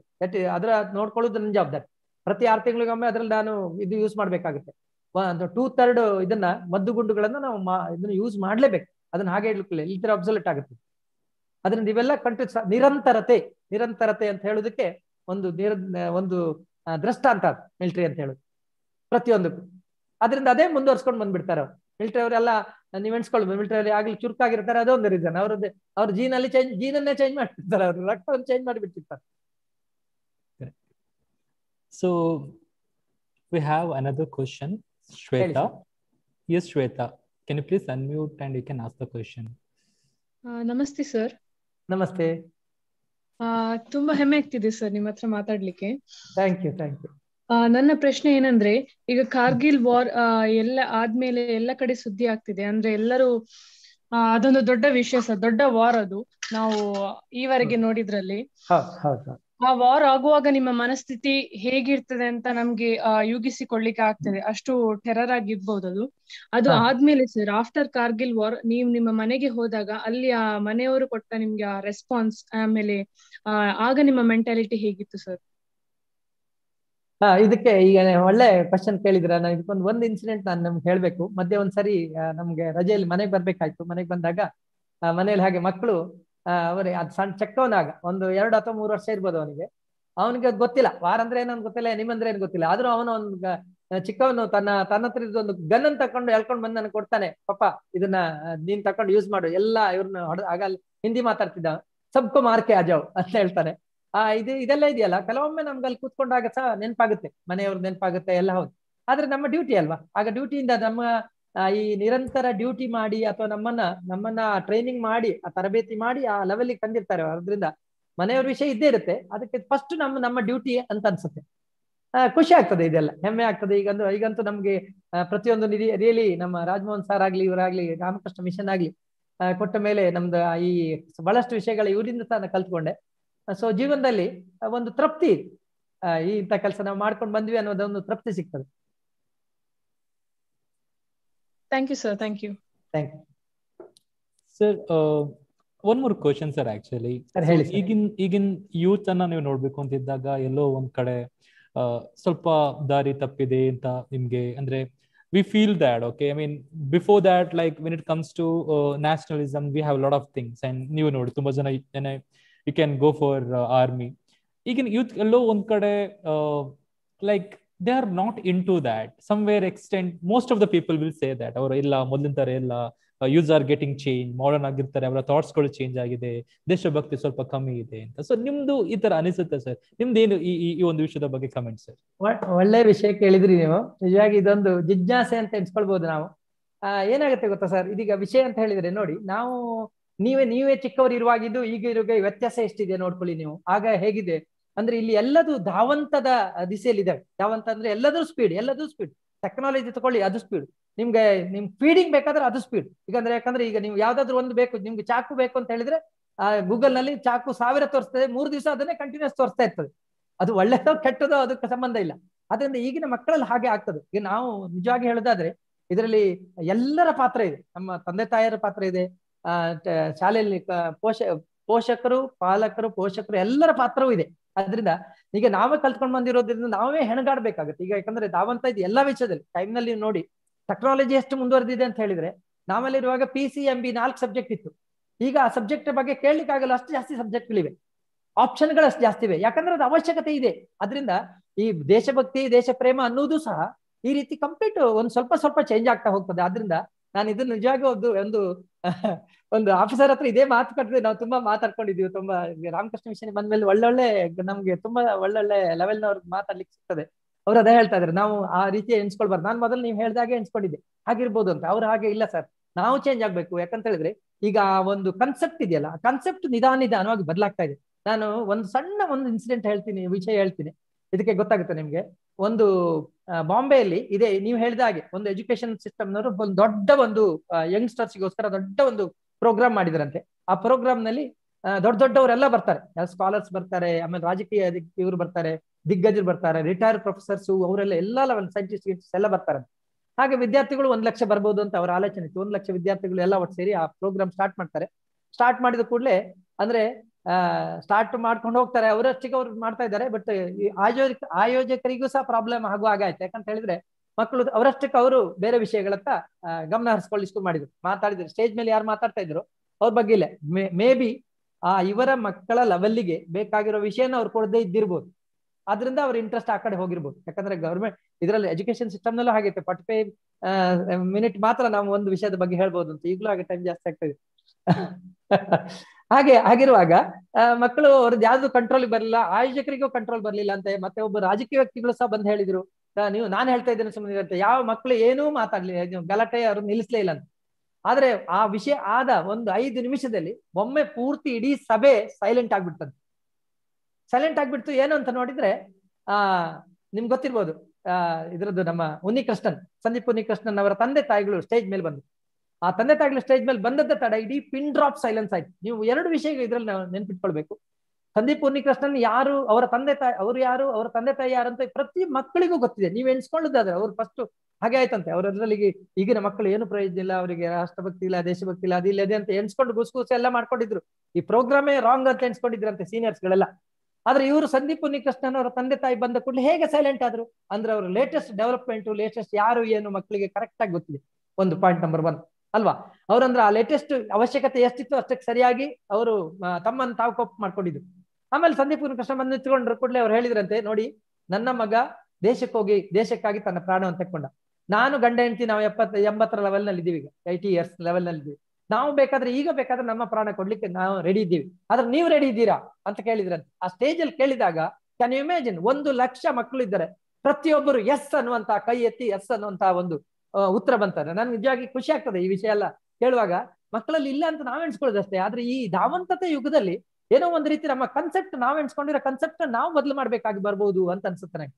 ಆಗ ಅವ್ರು ಕೇಳಿದ್ರಂತೆ, ನೀವು ರೆಡಿ ಇದ್ದೀರಾ? ಎಸ್ ಅಂತ ಹೇಳಿದ್ರಂತೆ, ಪ್ರತಿಯೊಬ್ಬರು ಎಸ್ ಅಂತ ಹೇಳಿದ್ರು. ಆಗ ಅವ್ರು ಹೇಳಿದ್ರಂತೆ, ನೋಡಿ ಒಂದೇ ಒಂದು ಮಿಸ್ಟೇಕ್ ಆಗಿದೆ ಅಂತ ಹೇಳಿದ್ರೆ, ನಿಮ್ಮ ಈ ನಾನು ಹಿಂದೆ ಏನ್ ಬಿಹೇವ್ ಮಾಡಿದ್ರು ಆ ಬಿಹೇವಿಯರ್ ಇಂದ ನಮ್ಗೆ ಅನ್ಸುದಿಲ್ಲ, ನೀವು ಇದಕ್ಕೆ ಒಪ್ಪಿದಿರಿ ಅಂತ. ಆಗ ಅವ್ರು ಹೇಳಿದ್ರಂತೆ, ಅಂದ್ರೆ ಪಾಯಿಂಟ್ ನಾನು ಏನ್ ಹೇಳ್ತಾ ಇದ್ರೆ ಅಂದ್ರೆ ಮಕ್ಕಳಲ್ಲಿ ಆ ರೀತಿಯ ಭಾವನೆ ಇದೆ. ಬಟ್ ಈ ರೀತಿ ಭಾವನೆಗೆ ತಗೊಂಡು ಹೋಗ್ಬೇಕಾಗಿದ್ದು ಜವಾಬ್ದಾರಿ ನಮ್ದು. ಈ ಮಾಡೆಲ್ ಯಾವ್ದು ಆಗ್ಬೇಕು ಅಂತ ತೋರಿಸ್ಕೊಡ್ಬೇಕಾದ ಜವಾಬ್ದಾರಿ ಎಜುಕೇಶನ್ ಸಿಸ್ಟಮ್ ಇದು. ಆ ಮೆಕಾಲೆ ಸಿಸ್ಟಮ್ ನಲ್ಲಿ ಬಂದಿದ್ದು ಈಗ ಅನ್ಫಾರ್ಚುನೇಟ್ಲಿ ಗವರ್ಮೆಂಟ್ ಇಡೀ ಚೇಂಜ್ ಆಗ್ತಾ ಇದಾರೆ, ಎಲ್ಲರಿಗೂ ಗೊತ್ತಿದೆ ಅಂತ ಅನ್ಸುತ್ತೆ. ನೆಕ್ಸ್ಟ್ ನಮ್ಮ ಎಜುಕೇಶನ್ ನೀತಿ ಚೇಂಜ್ ಆಗ್ತಾ ಇದೆ ಅಂತೆ, ಮುಂದಿನ ವರ್ಷದಿಂದ ಚೇಂಜ್ ಆಗ್ಬೋದು. Let us hope for the best. ಅಂದ್ರೆ ಒಬ್ಬ ಸೈನಿಕನ ಮಾತ್ರ, ನಾನು ಈಗಾಗಲೇ ಹೇಳ್ದಾಗೆ ಸೈನಿಕನ ಮಾತ್ರ ಕೆಲಸ ಅಲ್ಲ. ನಾವೆಲ್ಲ ಏನ್ ಮಾಡ್ತಿದ್ದೇವೆ, ಸೈನಿಕರು ಮಾಡ್ತಾರೆ ಅಂತ ನಾವು ಆರಾಮಾಗಿ ನಿದ್ದೆ ಮಾಡ್ತೀವಿ, ಅಲ್ಲ, ನಮ್ಮದು ಡ್ಯೂಟಿ ಇದೆ. ಆದ್ರೆ ಮುಂದಿನ ತಲೆಮಾರನ್ನ, ನಮ್ಮ ಹಿಂದಿನ ತಲೆಮಾರನ ನಮ್ಮನ್ನು ಹೇಗೆ ಮಾಡಿದ್ರು, ನಮ್ಮನ್ನು ಸಿದ್ಧತೆ ಮಾಡಿ ಕಳಿಸಿಕೊಟ್ರು ಈ ವಾತಾವರಣವನ್ನಾಗ್ಲಿ ಇದನ್ನಾಗ್ಲಿ ಇಟ್ಕೊಳ್ಳಿಕ್ಕೆ. In again I am going back to the ಸ್ವಚ್ಛತೆ ಅಂಡ್ ಅದರ್ ಥಿಂಗ್ಸ್. ಈಗ ಪರಿಸರ, ಪ್ರಕೃತಿ, ಸಮಾಜ ಇವನ್ನೆಲ್ಲ ನಮ್ಮ ಹಿರಿಯರು ನಮಗೆ ಕರೆಕ್ಟ್ ಆಗಿ ಮಾಡಿ ಕೊಟ್ಟಿದ್ದಾರೆ. ಅದೇ ರೀತಿ ನಮ್ಮ ಮುಂದಿನ ತಲೆಮಾರಿಗೆ, ಮುಂದಿನ ಪೀಳಿಗೆ ಕೊಡೋದು ನಮ್ಮ ಜವಾಬ್ದಾರಿ. ಅದನ್ನ ನಾವು ಕೊಡ್ತಾ ಇದೀವ ಸರಿಯಾಗಿ, ಅದನ್ನ ನಾವು ನೋಡ್ಕೊಳ್ಬೇಕಾಗಿದ್ದು, ಎಣಿಸ್ಕೊಳ್ಬೇಕಾಗಿದ್ದು ವಿಷಯ. ಮಕ್ಕಳಿಗೆ ಯಾವ ಕಡೆ ಹೋಗ್ಬೇಕು ಅನ್ನೋದನ್ನ ಹೇಳ್ಕೊಡ್ಬೇಕಾಗಿದ್ದು ನಮ್ಮ ಜವಾಬ್ದಾರಿ. ಈಗ ಗೂಗಲ್ ತರನೇ, ಗೂಗಲ್ ಎಷ್ಟೋ ವಿಷಯಗಳು ಕೊಡ್ತವೆ, ಬಟ್ ನಮಗ್ ಬೇಕಾಗಿರೋ ವಿಷಯ ಮಾತ್ರ ನಾವು ತಗೊಳ್ಬೇಕಾಗಿದ್ದು ಇಂಪಾರ್ಟೆಂಟ್ ಅಷ್ಟೇ. ಸೊ ನಮ್ಗೆ ಇವಾಗ ಇನ್ನೊಂದು ಕ್ವಶನ್ಸ್ ಇದೆ. ಸುಧಾ ಮ್ಯಾಮ್ ಹೇಳಿ ಸರ್, ಹೇಳಿ. No problem, I am free. Yeah, Sudha ma'am, can you please unmute ma'am? Yeah ma'am. Hello.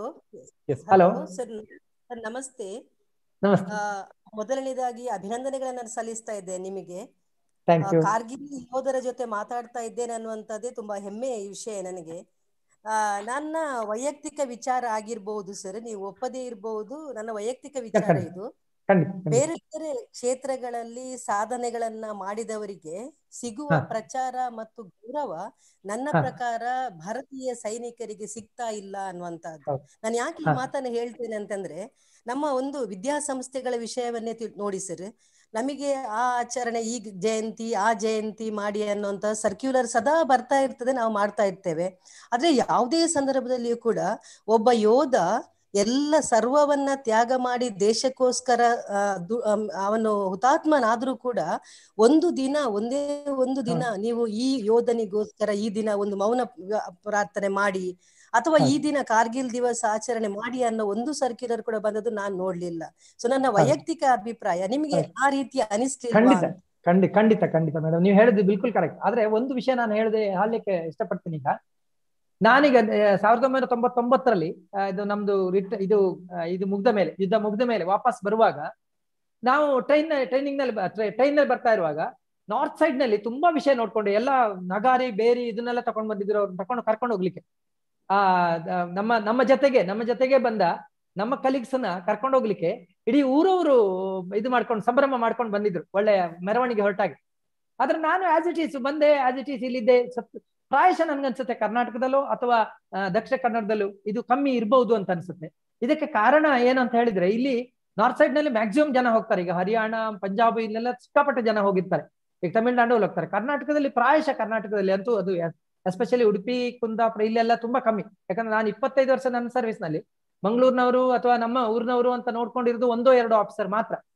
ಅದರಿಂದ ಅದು ಆ ಕಾರಣ ಆಗಿರ್ಬೋದು. ಯಾಕಂದ್ರೆ ನಿರ್ಲಿಪ್ತತೆ ಇಲ್ಲಿ ನಿರ್ಲಿಪ್ತತೆ ಅಂದ್ರೆ ಇದೆ, ಬಟ್ ಅಷ್ಟು ಫೇಮಸ್ ಆಗಿ. ನೀವು ಹೇಳಿದ್ ಕರೆಕ್ಟ್. ಆದ್ರೆ ಒಂದು ಒಳ್ಳೆ ವಿಷಯ ಅಂತ ಹೇಳಿದ್ರೆ, ಇತ್ತೀಚೆಗೆ ಅಂದ್ರೆ ಪ್ರಾಯಶಃ ನನ್ಗನ್ಸುತ್ತೆ ಈ 2014 ನಂತರ ಮಿಲಿಟರಿ ಅವರಿಗೆ ತುಂಬಾ ಒಳ್ಳೆ ರೆಸ್ಪೆಕ್ಟ್ ಕೊಡ್ತಾ ಇದ್ದಾರೆ ಎಲ್ಲ ಕಡೆ. ಈಗ ಅದು ನಿಧಾನವಾಗಿ ಬರ್ತಾ ಇದೆ ಅಂತ ಅನ್ಸುತ್ತೆ. ಆದ್ರೆ ನನ್ಗೆ ಲೆಟ್ ಅಸ್ ಹೋಪ್. ಈಗ ನಾನು ಇಲ್ಲಿಗೆ ಬಂದ ಮೇಲೆ, ಮಂಗಳೂರಿಗೆ ಬಂದ ಮೇಲೆ ತುಂಬಾ ಕಡೆ ನಾನು ಎಲ್ಲ ಕಾಲೇಜ್ನಲ್ಲಿ ಅಲ್ಲಿ ಇಲ್ಲೆಲ್ಲ ನನ್ನ ಕರೆದಿದ್ದಾರೆ. ನಾನು ನಿಮ್ಮ ಗೋವಿಂದಾಸ್ ಕಾಲೇಜ್ 2-3 ಸರಿ ಕರೆದಿದೆ. ಅದರಿಂದ I am very happy that ಅದ್ರಲ್ಲಿ ನಿಧಾನವಾಗಿ ಹೋದ್ರು ಅವ್ರ ಮನಸ್ಸಿನಲ್ಲಿ ಆ ರೀತಿ ಭಾವನೆ ಬರ್ತದೆ. ಅದಕ್ಕೆ ಕಾರಣ ಇರ್ಬೋದು. ಈಗ ನಮ್ಮ ಎಜುಕೇಶನ್ ಸಿಸ್ಟಮ್ ಸಹ ಚೇಂಜ್ ಆಗ್ತಾ ಇದೆ. ಈಗ ಕಾರ್ಗಿಲ್ ವಾರ ನಿಜವಾಗಿ ಹೇಳೋದಾದ್ರೆ ಇಡೀ ಪ್ರಪಂಚದಲ್ಲೇ ಅತ್ಯಂತ ಒಂದು ವಿಶಿಷ್ಟ ರೀತಿಯ ಕಾರ್ಗಿಲ್ ಇದು ಅಂತ ಹೇಳ್ಕೊಳ್ಬಹುದು. ಯಾಕಂದ್ರೆ 18-20 ಸಾವಿರ ಅಡಿಗಳ ಮೇಲ್ಗಡೆ ಯುದ್ಧ ಮಾಡುದು ಅಂತ ಹೇಳಿದ್ರೆ ಸಾಮಾನ್ಯ ವಿಷಯ ಅಲ್ಲ. ಭಾರತೀಯರು ಅದೇ ಹೇಳ್ತಾರಲ್ಲ, ಒಂದಿಷ್ಟು ನಾರ್ಮಲ್ ಇದರಲ್ಲಿ 1:9 ಇರ್ಬೇಕಾಗಿತ್ತು. ಪರ್ವತದಲ್ಲಿ ಯುದ್ಧ ಮಾಡ್ಬೇಕಾದ್ರೆ ಒಂದು ಶತ್ರು ಸೈನಿಕರಿಗೆ ನಾವು 9 ಜನ ಇರ್ಬೇಕು. ಆದ್ರೆ ಇಲ್ಲಿ ಕಾರ್ಗಿಲ್ ಅಂತ ಜಾಗದಲ್ಲಿ 1ಕ್ಕೆ 27 ಜನ ಇರ್ಬೇಕು ಅಂತ ಹೇಳ್ತಾರೆ. ಆದ್ರೂ ನಾವು ಇದನ್ನ ನಮ್ಮ ಗವರ್ಮೆಂಟ್ ಹೇಳ್ತದೆ, ನೀವು LOC ಪಾಸ್ ಆಗ್ಬಾರ್ದು ನೀವು ಅಂತ, ಆ ಕಡೆ ಹೋಗ್ಲಿಕ್ಕಿಲ್ಲ ಅಂತ, ಇಂಟರ್ನ್ಯಾಷನಲ್ ಗುಲ್ಲು ಮಾಡುತ್ತೆ ಅದು ಅಂತ. ಅಲ್ಲಿಗೆ ಹೋಗದೆ ನಾವು ಇಲ್ಲಿಂದ ಕ್ಯಾಜುಯಾಲಿಟಿ ತಪ್ಪಿಸಬಹುದಿತ್ತು. ಅಲ್ಲಿಗೆ ಹೋಗಿದ್ರೆ ಆ ರೀತಿ ಮಾಡ್ಲಿಲ್ಲ. ಗವರ್ಮೆಂಟಿನ ಸರ್ಕಾರಿನ ನೀತಿ ಆಗಿತ್ತು, ಏನ್ ಮಾಡ್ಲಿಕ್ಕೆ ಆಗುದಿಲ್ಲ. ಈಗ ಬದಲಾಗಿದೆ. ಸೊ ಸರ್ಜಿಕಲ್ ಸ್ಟ್ರೈಕ್ ಎಲ್ಲ ಆಗ್ತಾ ಇದೆ, ಏನ್ ಪ್ರಾಬ್ಲಮ್ ಇಲ್ಲ. ಆದ್ರಿಂದ ಈಗ ನನ್ಗನ್ಸುತ್ತೆ ಪ್ರತಿಯೊಬ್ಬರಲ್ಲೂ ಆ ರೀತಿ ಇದಂತೆ. ನನಗೆ ಇನ್ನೊಂದು ವಿಷಯ ತಮ್ಗೆ ಹೇಳ್ಬೇಕು. ನಾನೀಗ ಪೂನಾದ ವಿಷಯ ಹೇಳಿದ್ದೇನೆ. ಅದೇ ರೀತಿ ಹನುಮಂತಪ್ಪ ಕೊಪ್ಪದ ಅವರು ಮಂಜಿನಡಿ ಸಿಕ್ಕಿದ್ರು, 20-30 ಫೀಟ್ ಮಂಜಿನಡಿ ಸಿಕ್ಕಿದ್ರು ಅಂತ ಹೇಳಿದಾಗ 6-7 ದಿವಸದ ನಂತರ ಸಹ ಅವ್ರನ್ನ ಜೀವಂತವಾಗಿ ಹೊರಗೆ ತೆಗೆದ್ರು ಅಂತಾಗ ಇಡೀ ಭಾರತ ಅವರಿಗೋಸ್ಕರ ಮರಗಿದೆ. ಅದರಿಂದ ಇನ್ನೊಂದು ವಿಷಯ, ಕಾರ್ಗಿಲ್ ವಾರ್ ಟೈಮ್ ನಲ್ಲೂ ಹಾಗೆ ಎಲ್ಲೆಲ್ಲಿಂದ ಅಂತೀರಾ, ಮೈಸೂರಿಂದ ಅಲ್ಲಿಂದ ಇಲ್ಲಿಂದ ಎಲ್ಲ ಟ್ರಕ್ ಗಟ್ಲೆ ಮೆಟೀರಿಯಲ್ ಬರ್ತಾ ಇತ್ತು. ಅದರಿಂದ ನಿಜವಾಗಿ ಹ್ಯಾಟ್ಸ್ ಆಫ್ ಟು ದೆಮ್. ಆ ರೀತಿ ಯುದ್ಧ ಪರಿಸ್ಥಿತಿ ಬಂದಾಗ ಪ್ರತಿಯೊಬ್ಬರಲ್ಲೂ ದೇಶಭಕ್ತಿಯ ಒಂದು ಇದು ಕಿಡಿ ಹೊರಗೆ ಬರ್ತದೆ. ಆದ್ರಿಂದ ಈ ವಿಷಯಗಳನ್ನ ಕಾರ್ಗಿಲ್ ವಾರ ಅಂತಲ್ಲ, ಯಾವುದೇ ಆಗ್ಲಿ ಮಿಲಿಟರಿ ವಿಷಯವಾಗಿ ಇದ್ರ ಬಗ್ಗೆ ಜನರಿಗೆ, ಎಸ್ಪೆಷಲಿ ಮಕ್ಕಳಿಗೆ, ಮುಂದಿನ ಮಕ್ಕಳಿಗೆ ಇಂಥದ್ದೊಂದು ವಾರ ಆಗಿತ್ತು, ನಮ್ಮವರು ಅದಕ್ಕೆ ಇದಾಗಿದ್ರು. ಯಾಕಂದ್ರೆ ನಮ್ಮ ಪರಂಪರೆ ರಾಮಾಯಣ ಕಾಲದಿಂದ ಬರ್ತದೆ ಈ ವಾರ ಪರಂಪರೆ ಅಥವಾ ಸೈನಿಕರ ಪರಂಪರೆ.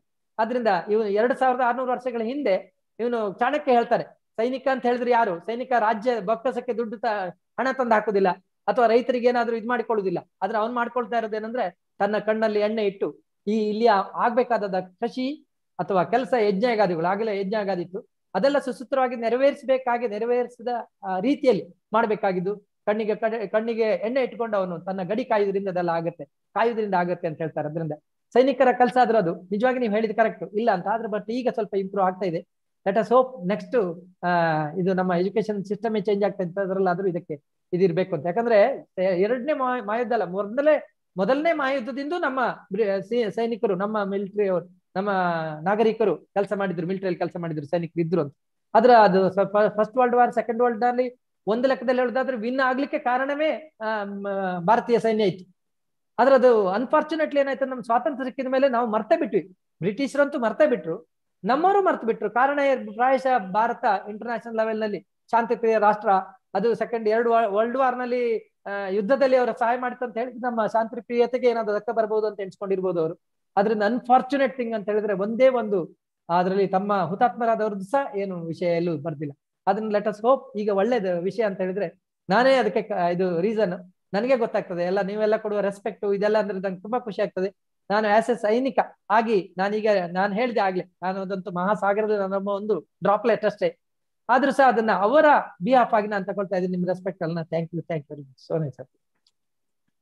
We have one more question from Pooja. Hey, sir. Pooja Hey, Putran, can you please unmute yourself?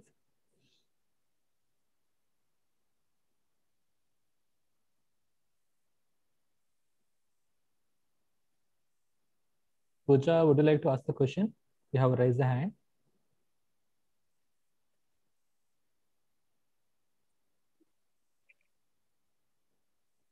Pooja Putran. Okay, if you want to ask the questions, please put me a message in the chat section. Okay, we have a question from Diksha from MCOM. Diksha, can you please unmute yourself?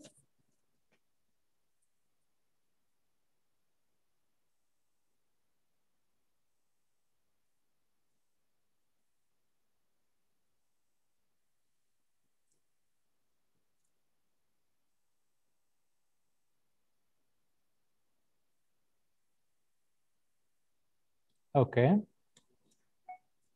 Well.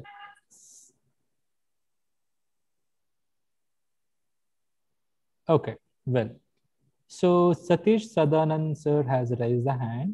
Sir, unmute yourself and you can ask the question now.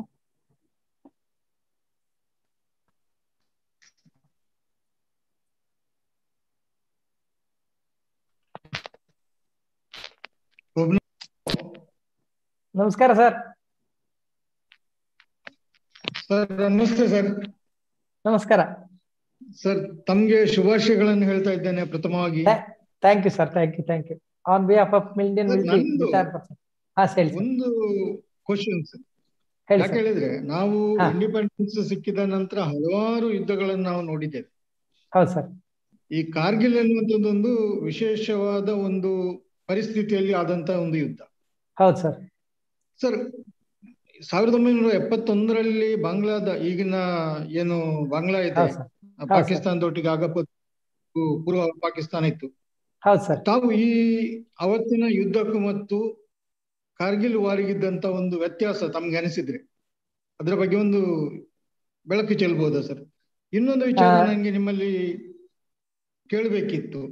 ನೀವೊಬ್ರು ಭಾರತೀಯ ಸೇನೆಯ ಸೈನಿಕನಾಗಿ sir, ಈ ಒಂದು ನಿರಂತರವಾಗಿ ನಾವು ಈ ಒಂದು ನಮ್ಮ ಈ ಗಡಿ ರಕ್ಷಣೆ ವಿಚಾರದಲ್ಲಿ ವಿಶೇಷವಾಗಿ ನಮ್ಮ ಪಕ್ಕದ ಒಂದು ದೇಶದಿಂದ ನಮ್ಗೆ ಒಂದು ಯಾವತ್ತೂ ಕೂಡ ಥ್ರೆಟ್ ಇದೆ. ಇದಕ್ಕೊಂದು ಶಾಶ್ವತವಾದಂತ ಒಂದು ಪರಿಹಾರ ಸೈನಿಕನಾಗಿ ತಾವು ಏನಾದ್ರೂ ಸೂಚಿಸ್ಲಿಕ್ಕೆ ಇಷ್ಟಪಡ್ತೀರಾ ಸರ್? ಸರ್, ತುಂಬಾ ಕ್ಲಿಷ್ಟವಾದ ಕ್ವಶನ್ ಕೇಳಿದ್ರಿ. ಇನ್ನೊಂದು ಸರ್, ಆಕ್ಚುಲಿ ಟೆಕ್ನಾಲಜಿ ವೈಸ್ ಆಗಿನ 71, 72 ಮತ್ತೆ ಇದಕ್ಕೂ ತುಂಬಾ ವ್ಯತ್ಯಾಸ ಇದೆ ಸರ್. ಈಗ ಸಫಿಸ್ಟಿಕೇಟೆಡ್ ಇನ್ಸ್ಟ್ರೂಮೆಂಟ್ಸ್ ನಮ್ಗೆ ನಿಜವಾಗಿ ಅನ್ಫಾರ್ಚುನೇಟ್ಲಿ ಏನಂದ್ರೆ ಸರ್ ಪಾಕಿಸ್ತಾನ ಹೇಳ್ತಾರೆ ಅದು ಅಮೆರಿಕದ ಕೀಪ್ ಅಂತ. ಅದರಿಂದ ಅಮೆರಿಕ ಲೇಟೆಸ್ಟ್ ಎಲ್ಲ ಟೆಕ್ನಾಲಜಿ ಅದು ಇದು ಎಲ್ಲ ಅದಕ್ಕೆ ಕಳಿಸಿಕೊಡ್ತಾ ಇದೆ, ಪಾಕಿಸ್ತಾನ ಕಳಿಸಿಕೊಟ್ಟಿದೆ. ಸೊ ಆಗಿನ ಬಾಂಗ್ಲಾದೇಶ್ ಇರುವಾಗ, ಈಸ್ಟ್ ಬಾಂಗ್ಲಾದೇಶ್ ನಾವು ಮಾಡ್ತಾ ಇರುವಾಗಿದ್ದು ಇದಕ್ಕೆ ಸಂದರ್ಭಗಳು ಅಲ್ಲಿಗೂ ಇಲ್ಲಿಗೂ ತುಂಬಾ ವ್ಯತ್ಯಾಸ ಇದೆ. ಅಲ್ಲಿ ಮಿಲಿಟರಿಗಿಂತ ಜಾಸ್ತಿ ಏರ್ಫೋರ್ಸ್ ತುಂಬಾ ಕೆಲಸ ಮಾಡಿತ್ತು ಸರ್. ಅದರಲ್ಲಿ ನಮ್ಮ ಈ ಪಾಕಿಸ್ತಾನ ಬಾಂಗ್ಲಾದೇಶ್ ಇದರಲ್ಲಿ ಏರ್ಫೋರ್ಸ್ ತುಂಬಾ ಜಾಸ್ತಿ ಕೆಲಸ ಮಾಡಿತ್ತು. ಇಲ್ಲಿ ಏರ್ಫೋರ್ಸ್ಗೆ ಎತ್ತರ ಜಾಸ್ತಿ ಆಗಿರೋದ್ರಿಂದ ಏರ್ಫೋರ್ಸ್ ಸ್ವಲ್ಪ ಕೆಲಸ ಕಮ್ಮಿ, ತುಂಬಾ ಅಚ್ಚೆ ಕೆಲಸ ಮಾಡಿದ್ದಾರೆ, ಅವ್ರು ಸಹ ಮಾಡಿದ್ದಾರೆ. ಅಷ್ಟು ವ್ಯತ್ಯಾಸ ಇದೆ ಸರ್, ಟೆಕ್ನಾಲಜಿ ವೈಸ್ ಡಿಫ್ರೆನ್ಸ್ ಇದೆ.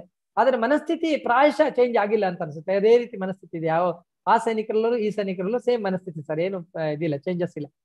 ಆದ್ರೆ ಇಲ್ಲಿ ಅದೇ ಸರ್, ನಾವು ಅನ್ಫಾರ್ಚುನೇಟ್ಲಿ 93,000 ಸೈನಿಕರನ್ನ ತಕೊಂಡಾಗ ನಮ್ಮಲ್ಲಿ ಒಂದು ಒಳ್ಳೆಯ ಇದಿತ್ತು, ಚಾನ್ಸ್ ಇತ್ತು. ಬಟ್ ಏನ್ ಹೇಳಲಿಕ್ಕೆ ಆಗಲ್ಲ, ಯಾಕಂದ್ರೆ ನಾವೇ ಆರಿಸಿ ಕಳಿಸಿದಂತ ನಾಯಕರು ಯಾವ ಡಿಸಿಷನ್ ತಗೊಳ್ತಾರೋ ಅದು ಫೈನಲ್.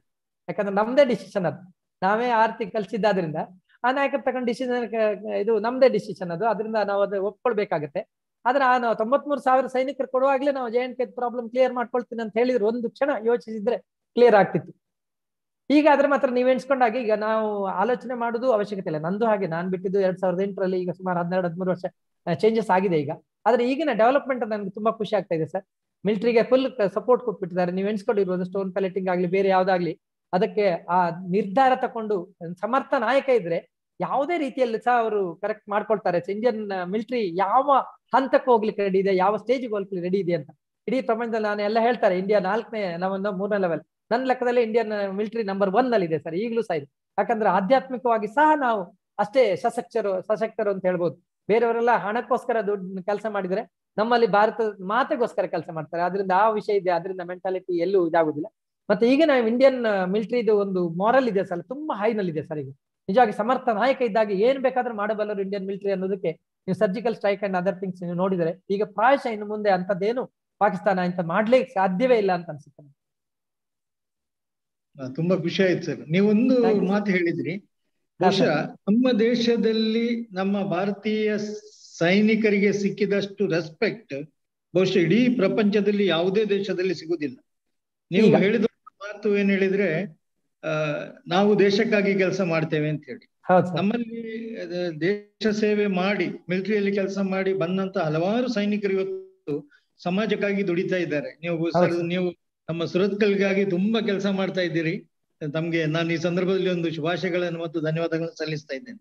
ಅವಕಾಶ ಸರ್, ತಾವು ಅವಕಾಶ ಕೊಟ್ಟರೆ ಅದಕ್ಕೆ ಸಾವಿರಾರು ಸೈನಿಕರು ನಮ್ಮನ್ನು ಈ ಒಂದು ಅವರ ಒಂದು ಕೆಲಸದಲ್ಲಿ ನಮ್ಮನ್ನು ಬಿಟ್ಟು ಹೋಗಿದ್ದಾರೆ. ಅವರಿಗೂ ಕೂಡ ಈ ಸಂದರ್ಭದಲ್ಲಿ ಅವರನ್ನು ನೆನೆಸ್ತಾ ಇದ್ದೇವೆ, ಅವರ ಸೇವೆಯನ್ನು.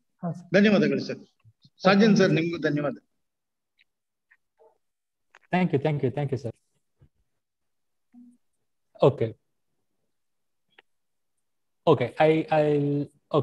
I again request all the participants, if you have any question, please put it in the chat box, and if you want to ask with the resource person, kindly raise your hand. Hardly will get a chance to interact and ask question with the Indian Army member. So please, if you have any questions, please raise your hand and you can put it in the chat box. Sir, Nanivagund questions, actually this is I would like to ask. Actually, my personal question, I was very excited, but Sudha ma'am already a question ಕೇಳಿದ್ರು ಅಂತ ಅನಿಸುತ್ತೆ. Hello sir. Yeah sir, ಎಲ್ಲೋ ಒಂದ್ ಕಡೆ ನನ್ಗೆ ಆಗುವಂತ ಒಂದು thoughts ಗಳು ಏನು ಅಂತ ಹೇಳಿದ್ರೆ, nowadays most of the youth, they have chosen the wrong role model ಅಂತ ಹೇಳ್ಕೊಂಡು. For example, ನಾನು ತುಂಬಾ ಜನ when we interact with the people, like students especially, they say that, so this hero is my movie hero, movie actor is my role model, this politician is a role model, he's a role model. But yaru kuda, they don't think of like, okay, this army person, this soldier is my role model. That's hardly we get. So one kade there are certain youth who are joining to Indian army and they are sacrificing their life. 21 varsha 22 varshakku they sacrifice their life. Another side, the same age people, without having any concern on like nations or like nothing, like they are like in the crimes and all this stuff. So yellow one kade ee technology athwa the trend made the youth to go or choose a wrong personality as a role model anta anisutta sir, and what your views on? Because when you are in a army, right, you see the youth, okay, ನಾವು ಇಷ್ಟು ಕಷ್ಟಪಟ್ಟು ಈ ಒಂದು ವೆದರಿಗೆ ಈ ಒಂದು ದೇಶಕ್ಕೋಸ್ಕರ ಮಾಡ್ತಾ ಇದ್ದೇವೆ, what about the people?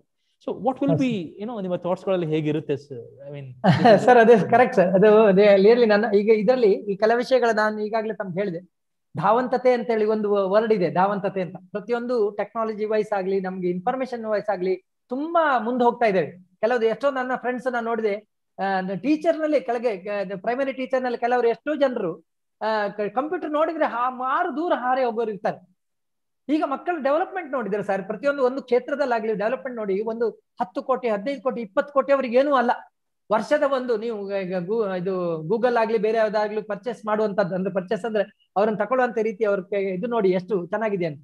ಹಾಗೆ ಆ ಲೆಕ್ಕದಲ್ಲಿ ಹೇಳುದಾದ್ರೆ ನೋಡಿ ಎಷ್ಟು ಇಂಪ್ರೂವ್ಮೆಂಟ್ ಇದೆ ಈಗ ಟೆಕ್ನಾಲಜಿಲಿ ಆಗ್ಲಿ ಎಲ್ಲದರಿಗೂ ಇಂಪ್ರೂವ್ಮೆಂಟ್ ಇದೆ. ನೀವು ಹೇಳಿದ್ದು 100% ಕರೆಕ್ಟ್. ನನಗೂ ಹಾಗೆ ಅನಿಸ್ತಾ ಇತ್ತು. ವಿದ್ಯೆಯಲ್ಲಿ ಬೇರೆ ಇರ್ಬಹುದು ಅಂತ ಎಣಿಸ್ಕೊಂಡೆ. ಆದ್ರೆ ಅದರಲ್ಲಿ ಮತ್ತೊಂದು ವಿಷಯ ನಾವು ಎಣಿಸ್ಕೊಳ್ಬೇಕಾಗಿದೆ ಅಂದ್ರೆ, ಸಂದರ್ಭಕ್ಕೆ ಸರಿಯಾಗಿ ಅವ್ರನ್ನ ಅಡ್ಜಸ್ಟ್ ಮಾಡ್ಬೇಕಾಗಿದ್ದು, ಅವ್ರನ್ನ ಸರಿಯಾದ ದಾರಿಯಲ್ಲಿ ತಗೊಂಡೋಗ್ಬೇಕಂತ ತೋರಿಸ್ಬೇಕಾಗಿದ್ದು ಎಲ್ಲೋ ಒಂದ್ ಕಡೆ ನಮ್ದು ಅಂದ್ರೆ ಸಮಾಜದ ಜವಾಬ್ದಾರಿ ಅದು. ಆ ಸಮಾಜಕ್ಕೆ ಈಗ ಹಿರಿಯರಂತ ನಾವು ಎಜುಕೇಶನ್ ಸಿಸ್ಟಮ್ ಅನ್ನು ಪಕ್ಕಕ್ಕೆ ಇಡೋಣ. ಎಜುಕೇಶನ್ ಸಿಸ್ಟಮ್ ಬಿಟ್ರೆ ನೀವೆಷ್ಟು ಜನ ಪಾಯಿಂಟ್ ಮಾಡ್ತೀರಾ? ಆಗ ನಮ್ ಸಮಾಜದ ಜವಾಬ್ದಾರಿ, ನನ್ ಜವಾಬ್ದಾರಿ ಅಂತ ಎಣಿಸ್ಕೊಂಡು ಹೋಗೋರು. ಈಗ ಸಾಮಾನ್ಯವಾಗಿ ಮಕ್ಕಳಿಗೆ ಏನಾಗುತ್ತೆ ಅಂತ ಹೇಳಿದ್ರೆ, ರೋಲ್ ಮಾಡೆಲ್ ತಗೊಳ್ಳೋದು ಯಾವಾಗ? ಎದುರುಗಡೆ ಹಿರಿಯಕ್ಕನ ಚಾಳಿ ಮನೆ ಮಂದಿಗೆ ಅಂತ ಹೇಳ್ತಾರೆ ಅಲ್ವಾ? ಅದೇ ಈಗ ಅವ್ರಿಗೆ ಎದುರುಗಡೆ ಕಾಣ್ತಾ ಇರೋದು, ಅದು ಕಾಣ್ತಾ ಇರುವಾಗ ಅವ್ರಿಗೆ ಅದೇ ಎಣಿಸ್ಕೊಳ್ತದೆ, ಓ ಈಗ ದುಡ್ಡು ಮಾಡೋದು ದೊಡ್ಡ ವಿಷಯ ಅಂತ ಆಗ್ಬಿಡ್ತು. ಮೇ ಬಿ ಇದ್ರಲ್ಲಿ ಈಗ ಇದು ನಾನು ಅವರ ಮೇಲೆ ಹೇಳುದಿಲ್ಲ, ಅದ್ರ ಬದಲು ನಮ್ಮದೆಲ್ಲ ಒಂದು ಮಿಸ್ಟೇಕ್ ಇದೆ. ಅದನ್ನ ಅವ್ರನ್ನ ಕಲ್ಸಿ ಕೊಡೋದ್ರಲ್ಲಿ ಅವ್ರನ್ನ ಈಗ ಜಪಾನ್ನಲ್ಲೇ ನೀವು ನೋಡಿದ್ರೆ, ಜಪಾನಿನ ಸಿಸ್ಟಮ್ ಎಲ್ಲ ನೋಡಿದ್ರೆ ಈಗ ಈ ಸಂದರ್ಭಕ್ಕೆ ಸರಿ ಆಗುದಿಲ್ಲ. ಆದ್ರೆ ಅವರು ಆ ರೀತಿ ಈಗ ಕುಟುಂಬ ಮಾಡೆಲ್ ಅಂತ ಇದೆಯಲ್ಲ, ನಮ್ದು ಇದು ಕುಟುಂಬದ ಇದು ಸಿಸ್ಟಮ್ ಇರುದು ಭಾರತ, ಚೈನಾ ಮತ್ತೆ ಜಪಾನ್ 3 ಕಡೆ ಮಾತ್ರ ಇರುದು. ಆದ್ರೆ ಜಪಾನ್ರು ನಮ್ಗಿಂತ ತುಂಬಾ ಮೇಲಿದ್ದಾರೆ. 1942 ನಲ್ಲಿ ಬಿಲ್ಕುಲ್ 0 ಆಗಿ ನೆಲ ಕಚ್ಚಿದವರು ಈಗ ಅಮೆರಿಕದ ಸರಿಸಮ, ಅಮೆರಿಕ ವೈರಿ ನಿಜವಾದ ವೈರಿ ಜೊತೆ ಸರಿಸಮವಾಗಿ 50-60% ಶಾಯದ ಮೇಲೆ ಕೆಲಸ ನಂದು ಅದ್ರದ್ದು ಅಮೆರಿಕದ ಎಲ್ಲ ಇದು ಡೆವಲಪ್ಮೆಂಟ್ ಅಂಡ್ ಇದ್ರದ್ದೆಲ್ಲ ಅವ್ರ ಪಾಲ್ದಾರ ಆಗಿದ್ದಾರೆ. ಆ ಎಲ್ಲೋ ಒಂದ್ ಕಡೆ ನಾವು ಕಲ್ಸಿಕೊಡೋ ರೀತಿಯಲ್ಲಿ ತಪ್ಪಾಗ್ತಾ ಇದೆ. ಅದಕ್ಕೆ ನಾನು ಮೊದಲೇ ಇಂಡೈರೆಕ್ಟ್ಲಿ ಹೇಳಿದೆ, ನಮ್ಮ ಜವಾಬ್ದಾರಿ ಅದು, ನಾವು ಅದನ್ನ ನೋಡ್ಕೊಳ್ಬೇಕಾಗುತ್ತೆ. ಫಾರ್ಚುನೇಟ್ಲಿ ಈಗ ಏನಂದ್ರೆ ಮುಂದೆ ಎಜುಕೇಶನ್ ಸಿಸ್ಟಮ್ ಚೇಂಜ್ ಆಗ್ತಿದೆ ಅಂತ, hats off to them those are role model for these things. ನಾವು ರೋಲ್ ಮಾಡೆಲ್ ಯಾರಾಗ್ಬೇಕು ಅಂತ ಮಕ್ಕಳಿಗೆ ಹೇಳುದು ಸಹ ನಮ್ ಜವಾಬ್ದಾರಿ. ಎಲ್ಲೋ ಒಂದ್ ಕಡೆಯಲ್ಲಿ ತಂದೆ ತಾಯಿಗಳು ಮಿಸ್ಟೇಕ್ ಆಗುತ್ತೆ, ಅದನ್ನ ಸರಿಪಡಿಸ್ಕೊಳ್ಬೇಕಂತ ಅನ್ಸುತ್ತೆ. ಈಗ ಮಕ್ಕಳಿಗೆ ಹೇಳೋದಕ್ಕಿಂತ ನಾವು ತಂದೆ ತಾಯಿಗಳಿಗೆ ಫಸ್ಟ್ ಹೇಳ್ಬೇಕಾಗುತ್ತೆ ಅನ್ಸುತ್ತೆ. ಈಗ ನೀವ್ ಏನೇನ್ಸ್ಕೊಂಡ್ರೆ ಗೊತ್ತಿಲ್ಲ, ಬಟ್ ನನ್ನ ಅನಿಸಿಕೆ. Correct. So like as you said, like it's not only like everybody's responsibility. Being a teacher agirbodu, parents agirbodu, society has to create that. Absolutely. So I'll come to the last questions. Before to that, if anybody having any questions, please put it in the chat box or raise your hand. Sir, finally, we have like PG students, UG students, Govinda Dasa College students there. So what is your message for this youth? So ee ಒಂದು ಸಂದರ್ಭ ಆಗಿರಬಹುದು ಅಥವಾ for their future ಆಗಿರಬಹುದು, from the Indian Army or like from you sir, what is the message for them? ಹೌದು sir, message ಇದ್ರೆ ಏನು sir, ಅದೇ ನಾನು ಈಗ ಮೊದಲೇ ನಾನು ಹೇಳಿದೆ, ನನ್ನ ಜೀವನದ ಪಾಯಿಂಟ್ಗಳನ್ನ 8 ಪಾಯಿಂಟ್ಸ್ ತಗೊಂಡಿದ್ದೇನೆ. ಆ ಪಾಯಿಂಟ್ಸ್ ನಾವು ಇಟ್ಕೊಳ್ಬೇಕಾಗುತ್ತೆ. ಯಾಕಂದ್ರೆ ನಾವು ಮುಂದೆ ಏನಾಗ್ಬೇಕು ಅಂತ ಈಗಂತೂ PG ಅಂಡ್ UG ಅಂತ ಹೇಳಿದ್ರೆ ಅವರಿಗೆ automatically they are having their own ಏನ್ ಮಾಡ್ಬೇಕು, ನಾನು ಮುಂದೆ ಹೋಗ್ಬೇಕು ಅನ್ನೋದ್ರ ಬಗ್ಗೆ ನಿರ್ದಿಷ್ಟ ಕಲ್ಪನೆ ಇದ್ದಿರ್ಬೋದು ಅಂತ ಅನ್ಸುತ್ತೆ. ನಾನು ಕಾರ್ಪೊರೇಟ್ ವರ್ಲ್ಡ್ ಅಲ್ಲಿ ಇದ್ದ ಹಾಗೆ ನಾವು ನಮ್ಮ ಕೆಲಸದಲ್ಲಿ ನಾವು ಇಂಪ್ರೂವ್ಮೆಂಟ್, ನಮ್ಮ ಲೆವೆಲ್ ನಲ್ಲಿ ನಾವು ಹೇಗೆ ಇಂಪ್ರೂವ್ಮೆಂಟ್ ಮಾಡೋದು ಬೇಕಾಗುತ್ತೆ. ಒಂದು ಅಧ್ಯಯನಶೀಲತೆ ಒಬ್ಬ ಮನುಷ್ಯನಿಗೆ ಬೇಕಾಗುತ್ತೆ. ಅಪ್ಡೇಟಿಂಗ್ ಹಿಮ್ಸೆಲ್ಫ್, ಇದೆಲ್ಲ ಮಿಲಿಟರಿಯ ಸಿಸ್ಟಮ್ ನಾನು ಹೇಳ್ತಾ ಇರೋದು. ಡಿಸಿಪ್ಲಿನ್ ಆಗ್ಲಿ ಇದಾಗ್ಲಿ ನಮ್ಮ ಜೀವನದಲ್ಲಿ ನಾವು ಅಳವಡಿಸ್ಕೊಂಡ್ರೆ ಆಟೋಮೆಟಿಕ್ಲಿ ನಾವು ಮೇಲೆ ಬರ್ಬೋದು ಅನ್ಸುತ್ತೆ. ರೆಸ್ಪೆಕ್ಟ್ ಟು ಎಲ್ಡರ್ಸ್, ನಮ್ಮ ಎಲ್ಡರ್ಸ್ಗೆ ನಾವು ರೆಸ್ಪೆಕ್ಟ್ ಕೊಡ್ಬೇಕಾಗುತ್ತೆ. ನಮ್ಮ ಈ ಪೊಸಿಷನ್ ಅನ್ನ ಆ ಮಕ್ಕಳಾಗ್ಲಿ ಯಾರೇ ಆಗ್ಲಿ ಈ ಪೊಸಿಷನ್ ತರ್ಲಿಕ್ಕೆ ಮುಖ್ಯ ಕಾರಣ ನಮ್ಮ ಟೀಚರು ಅಂಡ್ ಪೇರೆಂಟ್ಸ್, ಅವರಿಬ್ಬರಿಗೆ ರೆಸ್ಪೆಕ್ಟ್ ನಾವು ಮಾಡ್ಲೇಬೇಕಾಗುತ್ತೆ. ಅದು ನಾವು ಇದ್ದ ಧರತಿ ಅಂತೂ ಇದ್ದೇ ಆಟೋಮೆಟಿಕ್ಲಿ ಬರುತ್ತೆ. ಇನ್ನೊಂದು ಡಿಸಿಪ್ಲಿನ್ ನಾವು ಮೇಂಟೈನ್ ಮಾಡ್ಕೊಳ್ಬೇಕಾಗುತ್ತೆ. ಪ್ರಾಮಾಣಿಕತೆ ಅಂತ ಹೇಳುದಲ್ಲ, ಪ್ರಾಮಾಣಿಕತೆಗೆ ಯಾವಾಗ್ಲೂ ಬೆಲೆ ಇದ್ದೇ ಇರ್ತದೆ. ಈಗ ಟೈಮ್ ಆಗ್ತಾ ಇದೆ, ಇಲ್ದಿದ್ರೆ ಇನ್ನೊಂದ್ ಸರಿ ನೋಡ್ಕೊಳ್ಳೋಣ ಅದ್ರ ಬಗ್ಗೆ. ಆಮೇಲೆ ಟೈಮ್ ಕೀಪಿಂಗ್ನೆಸ್, ಈಗ ಕ್ಲಪ್ತತೆ ಅಂತಾರೆ ನಾವು. ಅಂದ್ರೆ ನಾವು ಈಗ ಸರ್ ಹೇಳಿದ್ರು ನಮ್ಗೆ 2:15 ಅಂತ. 2:15 ಅಂದ್ರೆ ನಾನು 2:10 ರೆಡಿ ಇದ್ದೇನೆ.